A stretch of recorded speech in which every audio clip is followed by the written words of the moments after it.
ತಮ್ಮ ಸ್ಥಿತಿಯಲ್ಲಿ ಕೂತ್ಕೊಳ್ಳಿ. ಕೈಗಳನ್ನ ಮುಗಿದು ಪ್ರಾರ್ಥನೆಯನ್ನು ಮಾಡೋಣ. 3 ಬಾರಿ ಓಂಕಾರವನ್ನ ಹೇಳೋಣ. ಓ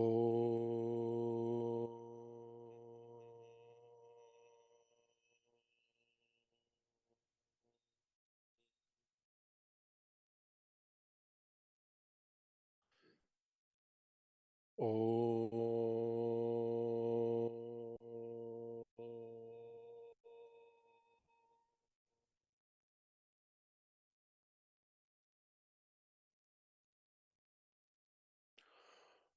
ಓ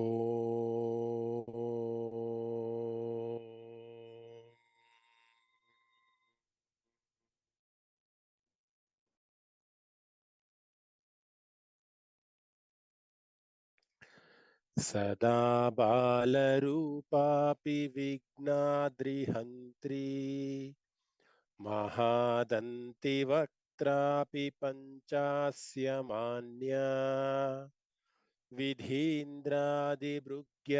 ಗಣೇಶಾಭಿಧಾಮೇ ವಿಧಕ್ತಾಂ ಶ್ರಿಯಂ ಕಾಪಿ ಕಲ್ಯಾಣಮೂರ್ತಿಃ. ಓಂ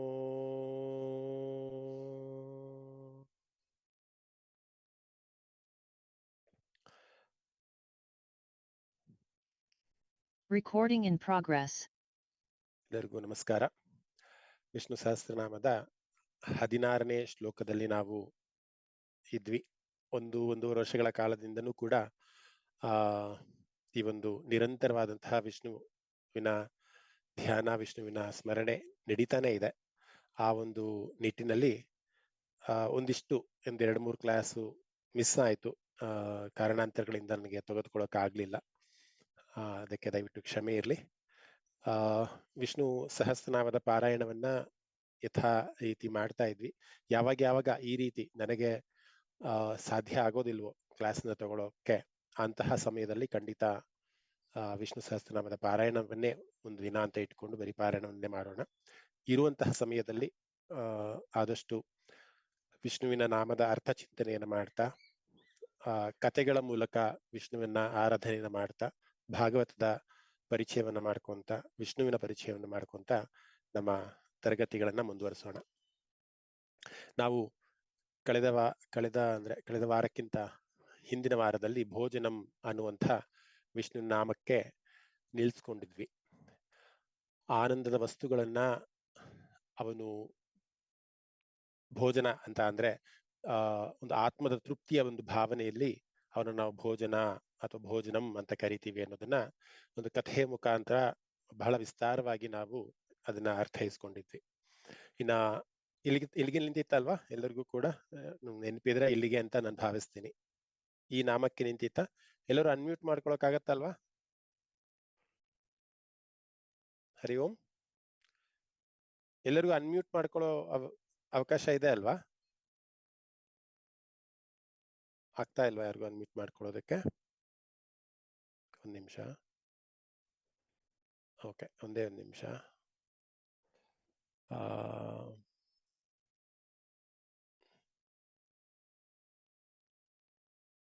ಹಾ, ಈಗ ಅನ್ಮ್ಯೂಟ್ ಮಾಡ್ಕೊಳಕ್ ಆಗತ್ತೆ ಅನ್ಸುತ್ತೆ. ಈ ನಾಮದವರೆಗೂ ಆಗಿತ್ತಲ್ವಾ? ಹೌದು ಮಹೋದಯ. ಆಗ್ಲಿ, ಧನ್ಯವಾದ. ಸೊ ಮುಂದಿನ ನಾಮಕ್ಕೆ ಹೋಗೋದಾದ್ರೆ ನಾವು ಭೋಕ್ತಾ ಅನ್ನುವಂತಹ ಒಂದು ವಿಷ್ಣುವಿನ ನಾಮದ ಬಗ್ಗೆ ಅರ್ಥ ಚಿಂತನೆಯನ್ನು ಮಾಡೋಣ. ಭೋಕ್ತಾ ಅಂತ ಅಂದ್ರೆ ಆನಂದಿಸುವವನು ಅನ್ನುವಂಥ ಒಂದು ಅರ್ಥ ಬರುತ್ತೆ. ಹೇಗೆ ಒಂದು ತಾಯಿ ತನ್ನ ಮಕ್ಕಳನ್ನ ನೋಡಿ ಆನಂದ ಪಡ್ತಾಳೋ, ಮಕ್ಕಳ ಆಟವನ್ನ, ಪಾಠವನ್ನ ಅಥವಾ ಮಕ್ಕಳ ಆಡುವಂತಹ ತುಂಟಾಟವನ್ನ ಎಲ್ಲವನ್ನೂ ಕೂಡ ನೋಡಿ ಆನಂದಿಸಿ ಒಂದು ಅನುಭವವನ್ನ ಪಡ್ಕೊಂತಾಳೋ, ಅದೇ ರೀತಿ ವಿಷ್ಣು ಕೂಡ ಭೋಕ್ತಾ ಅನ್ನುವಂಥ ಅರ್ಥದಲ್ಲಿ ಆನಂದವನ್ನ ವ್ಯಕ್ತಪಡಿಸ್ಕೊಂತಾನೆ ಅಥವಾ ಆನಂದವನ್ನ ಪಡಿತಾನೆ. ಯಾವ ರೀತಿಯ ಆನಂದವನ್ನ ಪಡಿತಾನೆ, ಯಾವುದರಿಂದ ಅವನಿಗೆ ಆನಂದ ಸಿಗತ್ತೆ, ಯಾಕೆ ಅವನ್ನ ಭೋಕ್ತಾ ಅಂತ ಕರೀತಾರೆ ಅನ್ನೋದನ್ನ ನಾವು ಅರ್ಥೈಸ್ಕೊಳ್ಳೋದಾದ್ರೆ, ನಾವು ಯಾವುದೇ ರೀತಿ ಇವತ್ತು ವಿಷ್ಣು ಸಹಸ್ರನಾಮದ ಅರ್ಥ ಚಿಂತನೆಗೆ ನಾವೆಲ್ಲರೂ ಕೂಡ ಸೇರಿದ್ದೀವಿ. ಈ ಒಂದು ವಿಷ್ಣು ಸಹಸ್ರನಾಮವನ್ನ ಒಂದು ಅಣುನಲ್ಲೂ ಇರುವಂತಹ ವಿಷ್ಣು ಎಲ್ಲೋ ಒಂದ್ ಕಡೆ ಆಲಿಸ್ತಾ ಇರ್ತಾನೆ ಅಥವಾ ಅವನು ಅದನ್ನ ಶ್ರವಣ ಮಾಡ್ತಿರ್ತಾನೆ.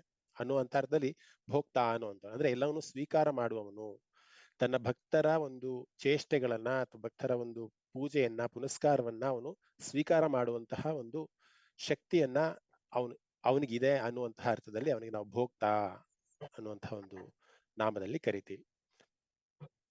ಭಗವದ್ಗೀತೆಯಲ್ಲೂ ಕೂಡ ಅದೊಂದು ಶ್ಲೋಕ ಬರುತ್ತೆ, ಪತ್ರಂ ಪುಷ್ಪಂ ಫಲಂ ತೋಯಂ ಯೋಮೇ ಭಕ್ತ್ಯಾ ಪ್ರಯಚ್ಛತಿ. ಯಾರೋ ಅನ್ಮ್ಯೂಟ್ ಮಾಡ್ಕೊಂಡಿದ್ರೆ ದಯವಿಟ್ಟು ಮ್ಯೂಟ್ ಮಾಡ್ಕೊಳ್ಳಿ. ಗಿರಿಜಾ ಭಗಿನಿ, ನಾನೇ ಮಾಡ್ತೀನಿ. ಓಕೆ.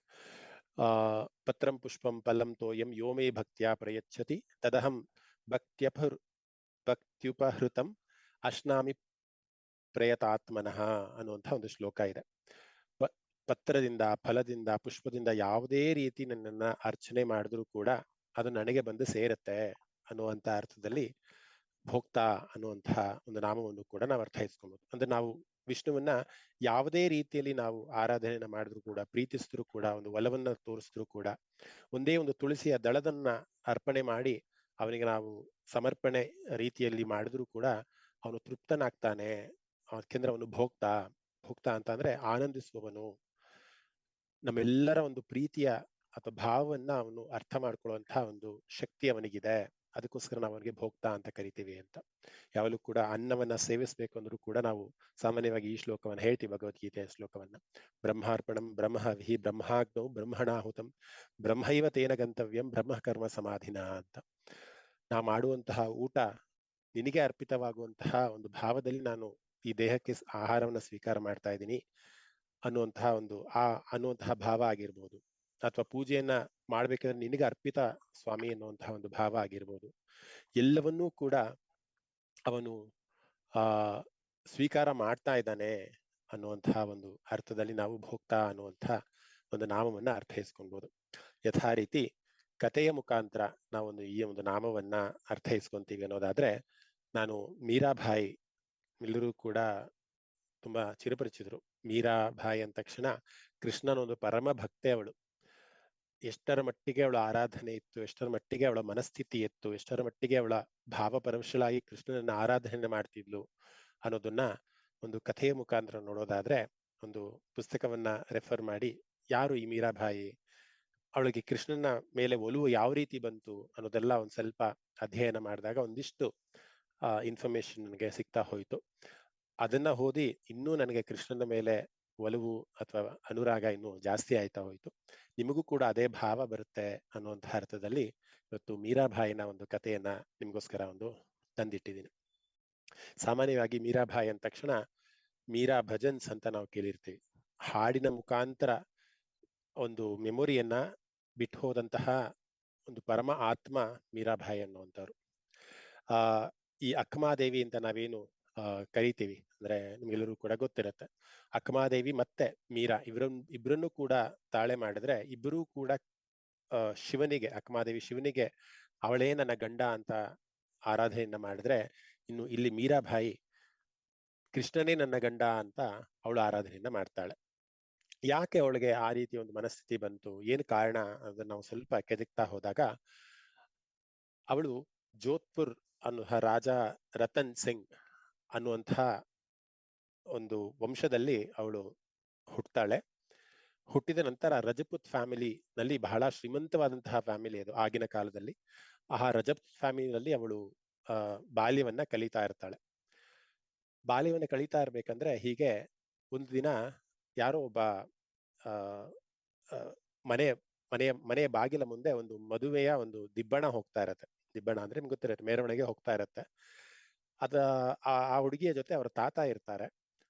ಆ ತಾತನನ್ನ ಕಂಡು ಆ ಹುಡುಗಿ ಕೇಳ್ತಾಳೆ, ಅವರಿಗೆ ಅಂದ್ರೆ ಇಲ್ಲಿ ಮೀರಾಬಾಯಿ ಕೇಳ್ತಾಳೆ, ಯಾರು ಯಾಕೆ ಈ ತರ ಹೋಗ್ತಿದ್ದಾರೆ ಮೆರವಣಿಗೆ, ಯಾಕೆ ಈ ತರ ಕರ್ಕೊಂಡು ಹೋಗ್ತಾ ಇದ್ದಾರೆ ಅಂತ. ಆಗ ತಾತ ಹೇಳ್ತಾರೆ, ಇದೊಂದು ಮದುವೆ ಆದ ನಂತರ ಈ ರೀತಿ ಒಂದು ಮೆರವಣಿಗೆಯ ಮುಖಾಂತರ ಕರ್ಕೊಂಡು ಹೋಗಿ ಒಂದು ಸಂಭ್ರಮವನ್ನ ಮಾಡ್ತಾರೆ ಅಂತ ಅವ್ರ ತಾತ ಹೇಳಿದಾಗ, ನಾನು ಮದುವೆ ಆಗ್ಬೇಕು ಅಂತ ಹುಡುಗಿ ಕೇಳ್ತಾಳೆ. ಸಾಮಾನ್ಯವಾಗಿ ಆ ಪುಟ್ಟ ಮಕ್ಕಳ ಒಂದು ಮನಸ್ಥಿತಿ ನಿಮ್ಗೆಲ್ಲರೂ ಕೂಡ ಗೊತ್ತಿರುತ್ತೆ. ಮದುವೆ ಅನ್ನೋದು ಏನು ಅನ್ನೋದೇ ಗೊತ್ತಿರಲ್ಲ, ಆದ್ರೂ ಕೂಡ ನಾನು ಮದುವೆ ಆಗಿ ಇವಾಗಲೇ ಮದುವೆ ಆಗ್ಬೇಕು ಅಂತ ಅವ್ರ ತಾತನ ಹತ್ರ ಕೇಳಿದಾಗ ಅವ್ರ ತಾತ ಹೇಳ್ತಾರೆ, ನಿನ್ನ ಆಲ್ರೆಡಿ ಕೃಷ್ಣನಿಗೆ ಕೊಟ್ಟು ಮದುವೆ ಮಾಡಿ ಆಗೋಗ್ಬಿಟ್ಟಿದೆ, ಸೊ ಇನ್ ಮುಂದೆ ನೀನ್ ಮದುವೆ ಮಾಡೋ ಅವಶ್ಯಕತೆ ಇಲ್ಲ ಅಂತ ಸುಮ್ಮನೆ ಹೀಗೆ ತಮಾಷೆಗೆ ಅವರ ತಾತ ಹೇಳ್ತಾರೆ. ಅದನ್ನ ಕೇಳಿಸ್ಕೊಂಡಂತಹ ಮೀರಾ ಅವತ್ತಿನ ದಿನ ಅನ್ಕೊಂತಾಳೆ, ಕೃಷ್ಣನೇ ನನ್ನ ಗಂಡ, ಕೃಷ್ಣನ್ ಹೊರತು ಬೇರೆ ಯಾರು ನನ್ನ ಆಲ್ರೆಡಿ ನನ್ಗೆ ಮದುವೆ ಆಗ್ಬಿಟ್ಟಿದೆ ಕೃಷ್ಣನ್ ಜೊತೆ ಅನ್ನುವಂಥ ಅರ್ಥದಲ್ಲಿ ಅವಳು ಅವತ್ತಿನ ದಿನದಿಂದನೇ ಕೃಷ್ಣನನ್ನ ತನ್ನ ಗಂಡನಾಗಿ ಸ್ವೀಕಾರ ಮಾಡ್ಬಿಡ್ತಾಳೆ. ಅದು ಬಹಳ ಚಿಕ್ಕ ವಯಸ್ಸಲ್ಲೇ, ಒಂದು 5 ವರ್ಷದ ಬಾಲಕಿ ಇದ್ದಾಗ್ಲೇನೆ ಮೀರಾ ಭಾಯಿ ಕೃಷ್ಣನ್ನ ನನ್ನ ಸ್ವಂತ ಗಂಡ ಅನ್ನುವಂಥ ರೀತಿಯಲ್ಲಿ ಸ್ವೀಕಾರವನ್ನ ಮಾಡ್ತಾಳೆ. ನಂತರದಲ್ಲಿ ಒಂದು ಸನ್ನಿವೇಶ ಆಗತ್ತೆ. ಏನ್ ಆ ಸನ್ನಿವೇಶ ಅಂತ ಅಂದ್ರೆ, ಹೀಗೆ ಯಾರೋ ಒಬ್ಬ ಸನ್ಯಾಸಿ ಸಾಧು ಕೃಷ್ಣನ ವಿಗ್ರಹವನ್ನ ತೆಗೆದುಕೊಂಡು ಬರ್ತಾನೆ. ತೆಗೆದುಕೊಂಡು ಬಂದಾಗ ಈ ಹುಡುಗಿಯ ಮನಸ್ಸಲ್ಲಿ ಆಲ್ರೆಡಿ ಕೃಷ್ಣನೇ ನನ್ನ ಗಂಡ ಅಂತ ಹೇಗೆ ಮನಸ್ಸಲ್ಲಿ ಬಹಳ ನಿರ್ಧಾರವಾಗಿತ್ತೋ, ಅದೇ ರೀತಿನಲ್ಲಿ ಆ ಸಾಧುವನ್ನ ಅವಳು ಕೇಳ್ತಾಳಂತೆ. ಆ ಏನು ವಿಗ್ರಹ ಅವನ ಕೈಯಲ್ಲಿದೆ, ಅವನು ಏನು ಅಪ್ಪಿಕೊಂಡಿದ್ದಂತೆ ಆ ವಿಗ್ರಹವನ್ನ, ಅದೊಂದು ಫೋಟೋ ಕೂಡ ಗೂಗಲ್ ಅಲ್ಲಿ ಸಿಗತ್ತೆ, ಅಪ್ಪಿಕೊಂಡಿರುವಂತಹ ಒಂದು ಫೋಟೋ. ಆ ಫೋಟೋ ನನಗೆ ಬೇಕು ಅಂತ ಅವರ ತಂದೆಯನ್ನ ಅವರು ಬಹಳ ಮಟ್ಟಿಗೆ ಕೇಳ್ತಾಳೆ. ಕಡೆಗೆ ಆ ಸಾಧು ಹತ್ರ ಆ ಕೃಷ್ಣನ ವಿಗ್ರಹವನ್ನ ಆ ಹುಡುಗಿಗೆ ಕೊಡ್ಲಾಗತ್ತೆ.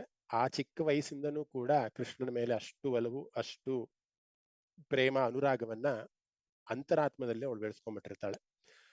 ನಂತರ ಅವಳು ಪ್ರೌಢಳಾದಾಗ, ಅಂದ್ರೆ ಮದುವೆ ವಯಸ್ಸಿಗೆ ಬಂದಾಗ ಅವಳಿಗೆ ಮದುವೆ ಮಾಡಬೇಕು ಅಂತ ಅವರ ತಂದೆ ತಾಯಿ ನಿರ್ಧಾರವನ್ನು ಮಾಡ್ತಾರೆ. ಅದಕ್ಕಿಂತ ಮುಂಚೆ ಅವಳು ಮದುವೆ ಟೈಮ್ಗಿಂತ ಸ್ವಲ್ಪ ದಿನದ ಮುಂಚೆ ಅಕ್ಬರ್ ಮುಗ್ಲಂ ಶಾ ಅನ್ನುವಂತಹ ಒಂದು ಯುದ್ಧದಲ್ಲಿ ಅವರ ತಂದೆ ರತನ್ ಸಿಂಹ ಮರಣವನ್ನ ಅಪ್ತಾನೆ.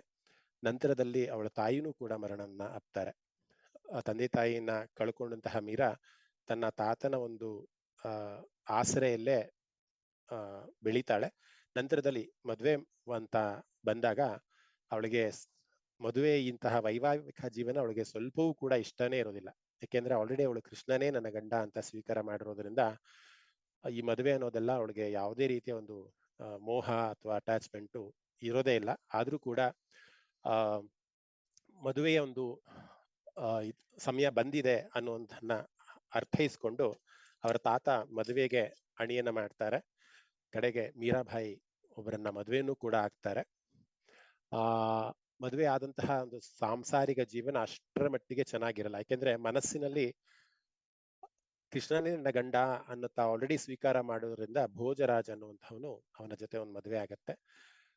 ಸಾಂಸಾರಿಕ ಜೀವನ ಅಷ್ಟು ಚೆನ್ನಾಗಿರಲ್ಲ. ಯಾಕೆಂದ್ರೆ ಯಾವಾಗ ನಾವು ಪೂರ್ಣ ಮನಸ್ಸಿನಿಂದ ದಾಂಪತ್ಯ ಜೀವನವನ್ನ ಆನಂದ ಮಾಡ್ತೀವಿ, ಆಗ ಮಾತ್ರ ಗಂಡ ಹೆಂಡರ ಒಂದು ಜೀವನ ಚೆನ್ನಾಗಿರತ್ತೆ.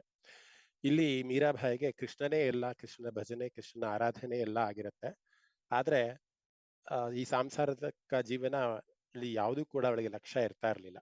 ಆ ಕಾರಣದಿಂದ ಆ ಸಾಂಸಾರಿಕ ಜೀವನ ಅಷ್ಟಕ್ಕಷ್ಟೇ ಆಗಿರುತ್ತೆ.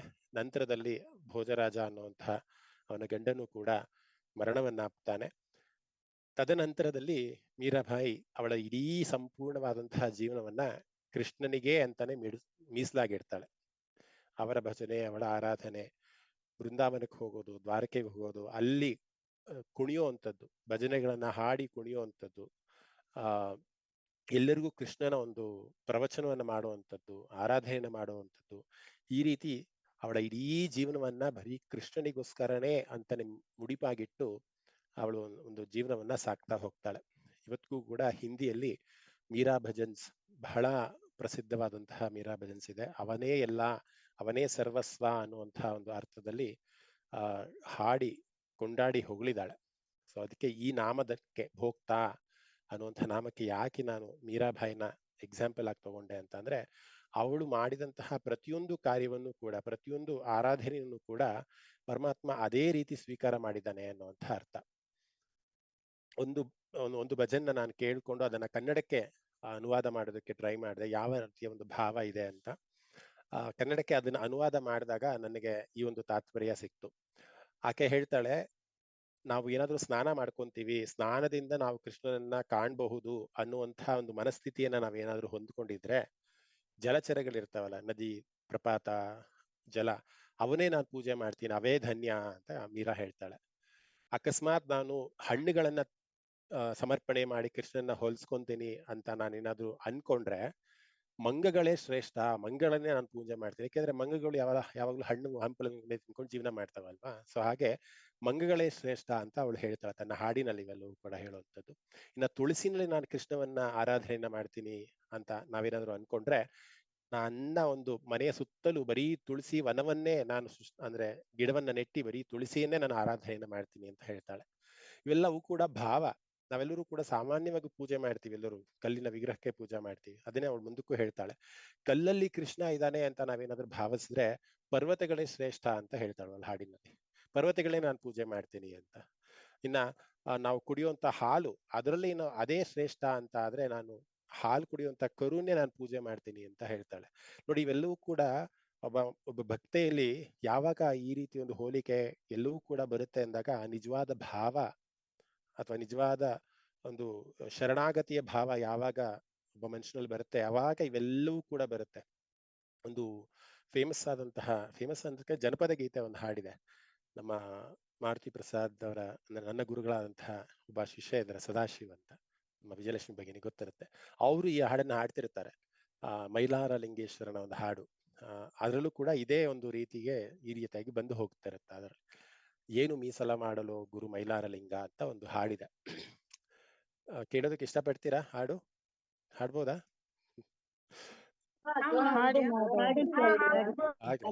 ಯಾಕಂದ್ರೆ ಆ ಹಾಡಿನ ಅರ್ಥ ಅಷ್ಟರ ಮಟ್ಟಿಗೆ ತುಂಬಾ ಚೆನ್ನಾಗಿದೆ.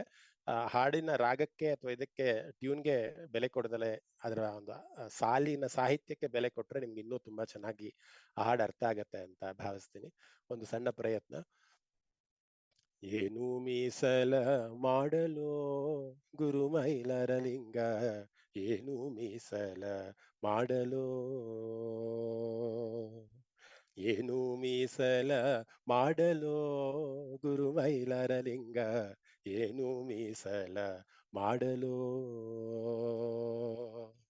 ಹಾಲು ಮೀಸಲು ಎಂದು ಹಾಲ ಕರೆಯಲು ಹೋದೆ, ಹಾಲು ಮೀಸಲು ಎಂದು ಹಾಲ ಕರೆಯಲು ಹೋದೆ, ಹಸುವುಳ್ಳೋ ಕರು ಬಂದು ಹಾಲು ಎಂಜಲು ಆಯ್ತು, ಹಸುವುಳ್ಳೋ ಕರು ಬಂದು ಹಾಲು ಎಂಜಲು ಆಯ್ತು, ಹಸುವುಳ್ಳೋ ಕರು ಬಂದು ಹಾಲು ಎಂಜಲವಾಯ್ತು.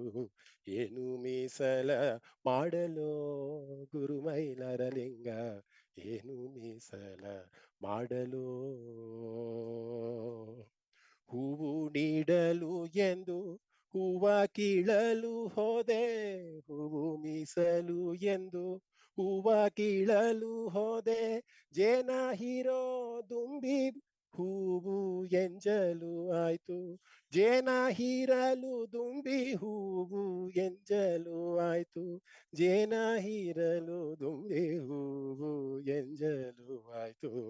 ಏನು ಮೀಸಲ ಮಾಡಲು ಗುರು ಮೈಲಾರ ಲಿಂಗ, ಏನು ಮೀಸಲ ಮಾಡಲು. ಹಣ್ಣು ಮೀಸಲು ಎಂದು ಹಣ್ಣ ಕೀಳಲು ಹೋದೆ, ಹಣ್ಣು ಮೀಸಲು ಎಂದು ಹಣ್ಣ ಕೀಳಲು ಹೋದೆ, ಹಾರಾಡೋ ಗಿಣಿ ಬಂದು ಹಣ್ಣು ಕಚ್ಚಿತೋ ದೇವ, ಹಾರಾಡೋ ಗಿಣಿ ಬಂದು ಹಣ್ಣು ಕಚ್ಚಿತೋ ದೇವ, ಹಾರಾಡೋ ಗಿಣಿ ಬಂದು ಹಣ್ಣು ಕಚ್ಚಿತೋ ದೇವ. ಏನು ಮೀಸಲ ಮಾಡಲು ಗುರು ಮೈಲಾರ ಲಿಂಗ, ಏನು ಮೀಸಲ ಮಾಡಲು. ನೀರು ಮೀಸಲು ಎಂದು ನೀರ ತುಂಬಲು ಹೋದೆ, ನೀರು ಮೀಸಲು ಎಂದು ನೀರ ತುಂಬಲು ಹೋದೆ, ಹಾರಾಡೋ ಮೀನು ಬಂದು ನೀರು ಮಲಿನವಾಯ್ತು, ಹಾರಾಡೋ ಮೀನು ಬಂದು ನೀರು ಮಲಿನವಾಯ್ತು, ಹಾರಾಡೋ ಮೀನು ಬಂದು ನೀರು ಮಲಿನವಾಯ್ತು.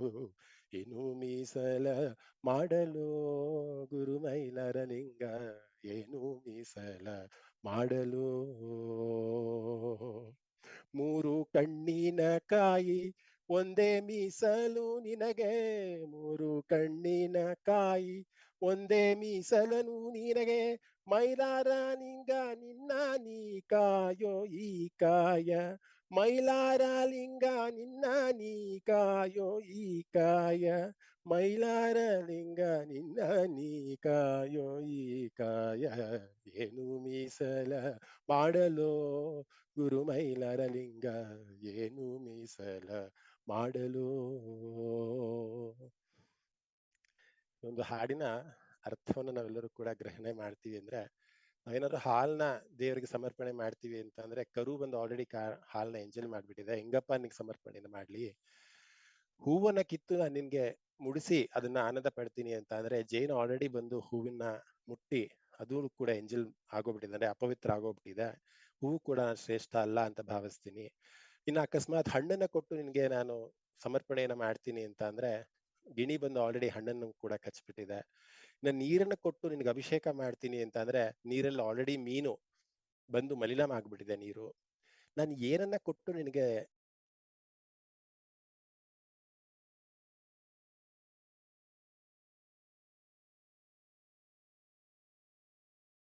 ನಾವು ಸಮರ್ಪಣೆಯನ್ನು ಮಾಡ್ತೀವಿ ದೇವರಿಗೆ, ಆ ರೀತಿ ಅವನು ಸ್ವೀಕಾರವನ್ನು ಮಾಡ್ತಾನೆ. ಎಲ್ಲವೂ ಕೂಡ ಪವಿತ್ರ ಅಂತಂದ್ರೆ ಎಲ್ಲವೂ ಕೂಡ ಪವಿತ್ರವೇ, ಹಣ್ಣು, ನೀರು, ಕಾಯಿ, ಜಲ.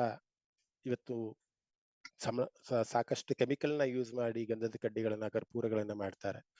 ಅವೆಲ್ಲವೂ ಶ್ರೇಷ್ಠ ಅಲ್ಲ, ನಾವು ಅದನ್ನ ದೇವ್ರ ಪೂಜೆನೆ ಮಾಡೋದಿಲ್ಲ ಅಂತಾನು ಬಿಡೋದಕ್ಕೂ ಕೂಡ ಆಗಲ್ಲ ಅಲ್ವಾ. ಸೊ ಹಾಗೆ ನಮ್ಮ ಭಾವ, ಭಕ್ತಿ, ಪತ್ರಂ ಪುಷ್ಪಂ ಫಲಂ ತೋಯಂ ಯೋಮೇ ಭಕ್ತಿಯ ಪ್ರಯಚ್ಛತಿ, ಯಾರು ಏನನ್ನೇ ಕೊಟ್ಟರು ಕೂಡ ಪರವಾಗಿಲ್ಲ, ಅದನ್ನ ನಾನು ಭಕ್ತಿಯಿಂದ ಕೊಟ್ಟಾಗ ಅದನ್ನ ನಾನು ಸ್ವೀಕಾರ ಮಾಡ್ತೀನಿ, ಯಾಕೆಂದ್ರೆ ನಾನು ಭೋಕ್ತ ಅಂತ ಪರಮಾತ್ಮನೇ. ಮತ್ತೆ ರೆಕಾರ್ಡಿಂಗ್ ಮಾಡ್ತಾ ಇದ್ದೀರಾ ಮಹೋದಯ? ಡಿಸ್ಕನೆಕ್ಟ್ ಆಯ್ತಲ್ಲ. ಸಾರಿ ಥ್ಯಾಂಕ್ಸ್ ಭಗಿನಿ, ರೆಕಾರ್ಡಿಂಗ್ ಮಾಡ್ತೀನಿ. ಆಮೇಲೆ ಈ ಹಾಡನ್ನು ಸಾಹಿತ್ಯನ Recording in progress. ಕಳಿಸ್ಕೊಡಿ ಮಹೋದಯ. ಹಾ ಖಂಡಿತ ಭಗಿನಿ, ಕಳಿಸ್ತೀನಿ. ಅದು ಸುಮ್ನೆ ಹಾಗೆ ಸ್ಪಾಂಟೇನಿಯಸ್ ಆಗಿ ಹಾಡಿದೆ, ಅಷ್ಟು ನನಗೆ ಗೊತ್ತಿಲ್ಲ, ಬಟ್ ಖಂಡಿತ ಚೆನ್ನಾಗಿ ಬಂದಿದೆ ಮಹೋದಯ, ಕಳಿಸ್ಕೊಡಿ ದಯವಿಟ್ಟು. ಖಂಡಿತ ಕಳಿಸ್ತೀನಿ ಭಗಿನಿ.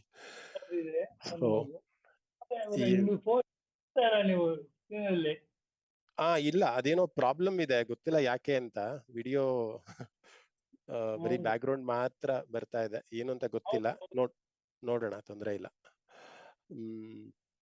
ಸೊ ಹಾಗೆ ಈ ನಾಮ ಭೋಕ್ತ ಅನ್ನುವಂತಹ ಒಂದು ನಾಮ ನಮ್ಗೆ ಸಾಕ್ಷಿಯಾಗಿದೆ. ನಾವು ಯಾವ ರೀತಿ ಭಕ್ತಿಯಿಂದ ನಾವು ದೇವರ ಆರಾಧನೆಯನ್ನ ಮಾಡ್ತೀವಿ, ಭಕ್ತಿಯಿಂದ ದೇವರಿಗೆ ಸಮರ್ಪಣೆಯನ್ನ ಮಾಡ್ತೀವಿ, ಅದಕ್ಕೆ ಒಂದು ಅರ್ಥ ಭೋಕ್ತ ಅಂತಂದ್ರೆ ಹಾಗೆ ಅವನು ಸ್ವೀಕಾರವನ್ನು ಮಾಡ್ತಾನೆ ಅಂತ. ಇನ್ನು ಮುಂದಿನ ನಾಮಕ್ಕೆ ಹೋಗೋಣ. ಮುಂದಿನ ನಾಮ ಸಹಿಷ್ಣು ಅನ್ನುವಂಥದ್ದು. ಸಹಿಷ್ಣು ಅಂತ ಅಂದ್ರೆ ಜಯಿಸುವವನು, ಸದಾ ಒಂದು ಸಹನೆಯನ್ನ ಇಟ್ಕೊಂಡು ಎಲ್ಲರನ್ನೂ ಕೂಡ ಜಯಿಸ್ತಾನೆ ಅನ್ನುವಂಥ ಒಂದು ಅರ್ಥ ಬರುತ್ತೆ. ಮತ್ತೆ ಇನ್ನೊಂದು ಅರ್ಥದಲ್ಲಿ ಈ ದೈತ್ಯರು ಯಾರಿರ್ತಾರೆ, ಹಿರಣ್ಯಾಕ್ಷ, ಹಿರಣ್ಯಕಶ್ಯಪ, ಇವರೆಲ್ಲರ ಸಾಮಾನ್ಯವಾಗಿ ಅಂತ ದೈತ್ಯರನ್ನು ಕೂಡ ಅವನ ಒಂದು ಶಕ್ತಿಯಿಂದ ಅವನು ಜಯಿಸಿದಾನೆ. ಈ ಪ್ರಪಂಚದಲ್ಲಿ ಯಾರೇ ದೈತ್ಯರು ಬರಲಿ ಅಥವಾ ಭಕ್ತರು ಬರಲಿ, ಎಲ್ಲರಿಗೂ ಬರಲಿ, ಇವನೇ ಸಾಕ್ಷಿಯಾಗಿ ನಿಂತು ಅವನ ಒಂದು ಒಲುಮೆಯಿಂದ ಅಥವಾ ಅವನ ಒಂದು ಕರುಣೆಯಿಂದ ಎಲ್ಲರನ್ನೂ ಕೂಡ ಸತ್ಕಾರವನ್ನು ಮಾಡ್ತಾನೆ. ಅಧರ್ಮದಿಗಳನ್ನ ಧರ್ಮನಿಷ್ಠನಾಗಿ ಮಾಡ್ತಾನೆ, ಧರ್ಮಿಗಳನ್ನ ಮುಕ್ತಿಗೆ ಪಾತ್ರರಾಗೋ ತರ ಮಾಡ್ತಾನೆ.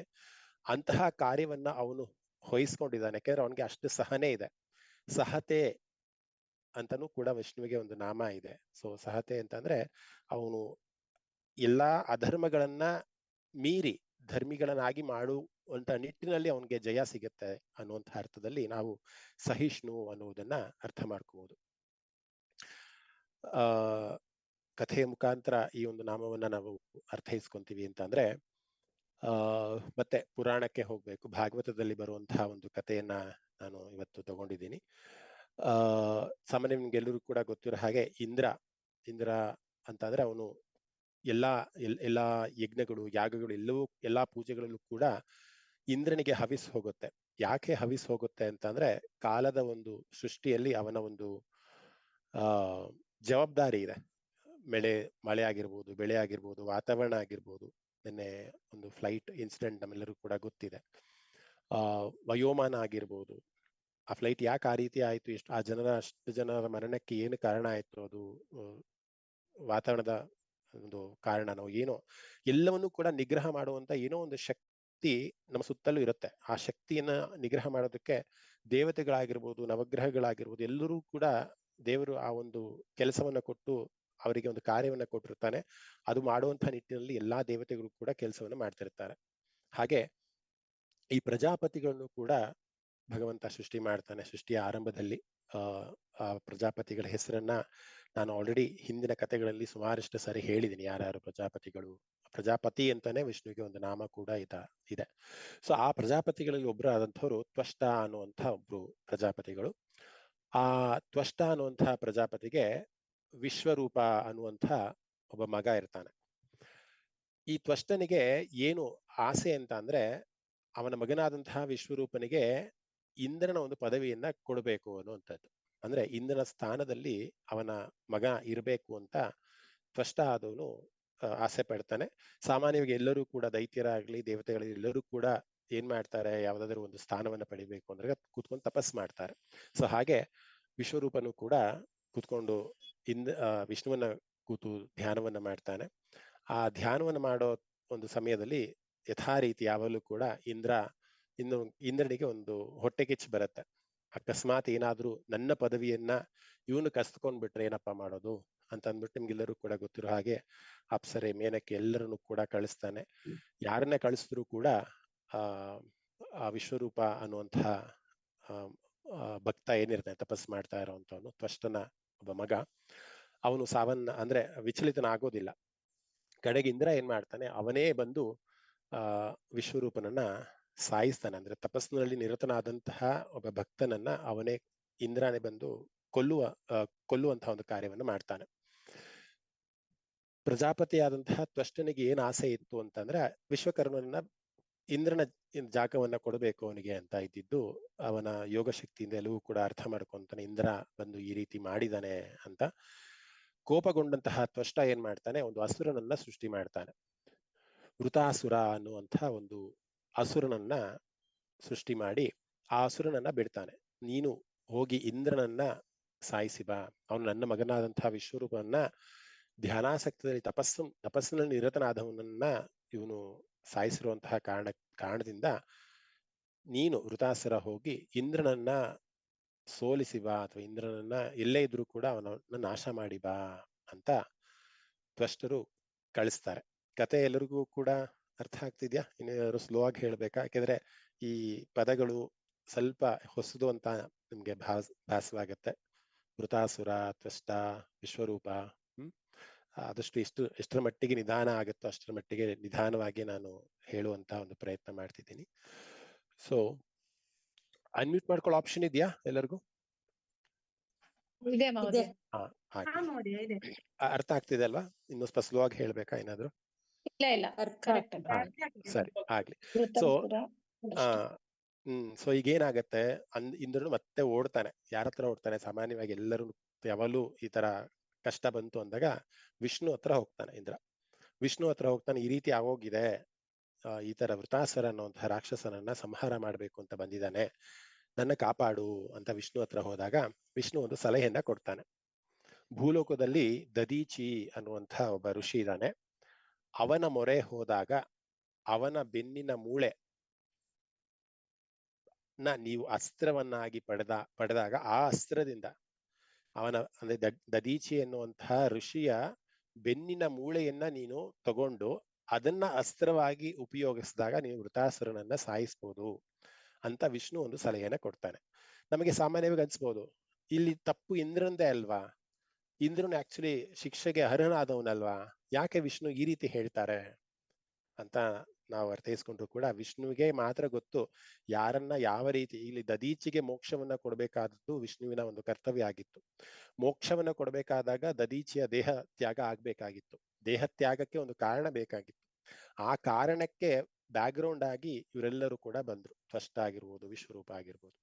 ಹಾಗೆ ಇಂದ್ರ ಏನ್ ಮಾಡ್ತಾನೆ, ಆ ಋಷಿಯಾದಂತಹ ದದೀಚಿ ಹತ್ರ ಹೋಗ್ತಾನೆ. ದದೀಚಿ ಹತ್ರ ಹೋಗಿ ಎಲ್ಲವನ್ನೂ ಕೂಡ ಹೇಳ್ತಾನೆ, ವಿಷ್ಣು ಈ ರೀತಿ ಒಂದು ಸಲಹೆಯನ್ನ ಕೊಟ್ಟಿದ್ದಾರೆ, ವೃತಾಸುರ ಅನ್ನೋಂಥವನು ನನ್ನ ಹುಡುಕ್ತಾ ಇದ್ದಾನೆ, ನನ್ನನ್ನ ಕಂಡ ತಕ್ಷಣ ನನ್ನ ಒಂದು ಸಂಹಾರವನ್ನ ಮಾಡಿ ನನ್ನ ನಾಶವನ್ನ ಮಾಡ್ತಾನೆ, ದಯವಿಟ್ಟು ನಿಮ್ಮ ಬೆನ್ನಿನ ಮೂಳೆಯನ್ನ ನನಗೆ ಕೊಡಿ, ಆ ಮೂಳೆಯನ್ನ ಆಯುಧವಾಗಿ ಇಟ್ಕೊಂಡು ನಾನು ಈ ವೃತಾಸುರ ಅನ್ನೋ ನಂತರ ನಾನು ಸಾಯಿಸ್ತೀನಿ ಅಂತ ಸಾಯಿಸೋದಕ್ಕಾಗತ್ತಂತೆ ಅಂತ ದದೀಚಿ ಹತ್ರ ಬೇಡ್ಕೊಂತಾರೆ. ದದೀಚಿಯನು ಕೂಡ ವಿಷ್ಣುವೇ ಇದನ್ನ ಆಜ್ಞೆ ಮಾಡಿರೋದ್ರಿಂದ ಖಂಡಿತ ಅದನ್ನ ನಾನು ಕೊಡ್ತೀನಿ, ಆದ್ರೆ ಈ ದೇಹವನ್ನ ತ್ಯಾಗ ಮಾಡೋದಕ್ಕಿಂತ ಮುಂಚೆ ನಾನು ಎಲ್ಲಾ ತೀರ್ಥಕ್ಷೇತ್ರಕ್ಕೆ ಹೋಗಿ ಬರ್ಬೇಕು, ಮಾಡಿರುವಂತ ಅಲ್ಪ ಸ್ವಲ್ಪ ಪಾಪಗಳನ್ನ ನಾನು ಕಳ್ಕೊಬೇಕು ಅಂತ ಇಷ್ಟಪಡ್ತೀನಿ, ನನಗೆ ತೀರ್ಥಕ್ಷೇತ್ರಕ್ಕೆ ಹೋಗುವಂತ ಅವಕಾಶ ಕೊಡ್ತೀಯಾ ಅಂತ ಕೇಳ್ಕೊಂತಾನೆ. ಅದಕ್ಕೆ ಇಂದ್ರ ಹೇಳ್ತಾನೆ, ಎಲ್ಲಾ ತೀರ್ಥಗಳನ್ನು ಇಲ್ಲೇ ನಾನು ತಂದು ಕೊಡ್ತೀನಪ್ಪ, ಇಲ್ಲೇ ಪ್ರದಕ್ಷಿಣೆಯನ್ನು ಮಾಡಿ ಇಲ್ಲೇ ಪ್ರೋಕ್ಷಣೆಯನ್ನ ಮಾಡ್ಕೊಂಡು ನಿನ್ನ ಪಾಪಗಳನ್ನು ನಾಶ ಮಾಡ್ಕೊಂಡು, ಅಷ್ಟೊಂದು ಟೈಮ್ ಇಲ್ಲ ನನಗೆ ಇವಾಗ ನೀನ್ ತೀರ್ಥಯಾತ್ರೆಗೆ ಹೋಗಿ ಬರೋಷ್ಟು ಅಂದ್ಬಿಟ್ಟು ಎಲ್ಲಾ ತೀರ್ಥಗಳನ್ನು ಕೂಡ ಅಲ್ಲೇ ತಂದು, ಅಂದ್ರೆ ದದೀಚಿ ಆಶ್ರಮದಲ್ಲೇ ತಂದು ಇರಿಸಿ ಆ ತೀರ್ಥ ಸ್ನಾನವನ್ನು ಮಾಡುವಂತಹ ಒಂದು ಕ್ರಿಯೆ ಕೂಡ ಅಲ್ಲಿ ನಡೆಯುತ್ತೆ. ನಂತರದಲ್ಲಿ ದದೀಚಿಯವರು ತಮ್ಮ ದೇಹತ್ಯಾಗವನ್ನು ಮಾಡ್ತಾರೆ. ಆ ದೇಹತ್ಯಾಗ ಮಾಡಿ ಆ ದೇಹದಿಂದ ಬಂದಂತಹ ಒಂದು ಅಂದ್ರೆ ದೇಹದ ಬೆನ್ನಿನ ಮೂಳೆಯನ್ನ ಉಪಯೋಗಿಸ್ಕೊಂಡು ಒಂದು ಅಸ್ತ್ರವನ್ನ ತಯಾರು ಮಾಡ್ತಾರೆ. ಒಂದೇ ಒಂದು ನಿಮಿಷ.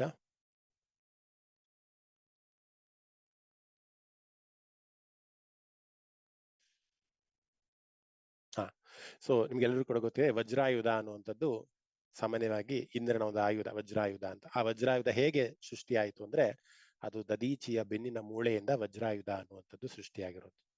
ಇಲ್ಲಿ ಇನ್ನೊಂದು ನಾವು ಗಮನಿಸಲೇಬೇಕಾದಂತಹ ವಿಚಾರ ಏನು ಅಂತಂದ್ರೆ, ದದೀಚಿಯವರು ಮತ್ತೆ ಧ್ಯಾನಾಸಕ್ತರಾಗಿ ಕೂತ್ಕೊಂತಾರೆ.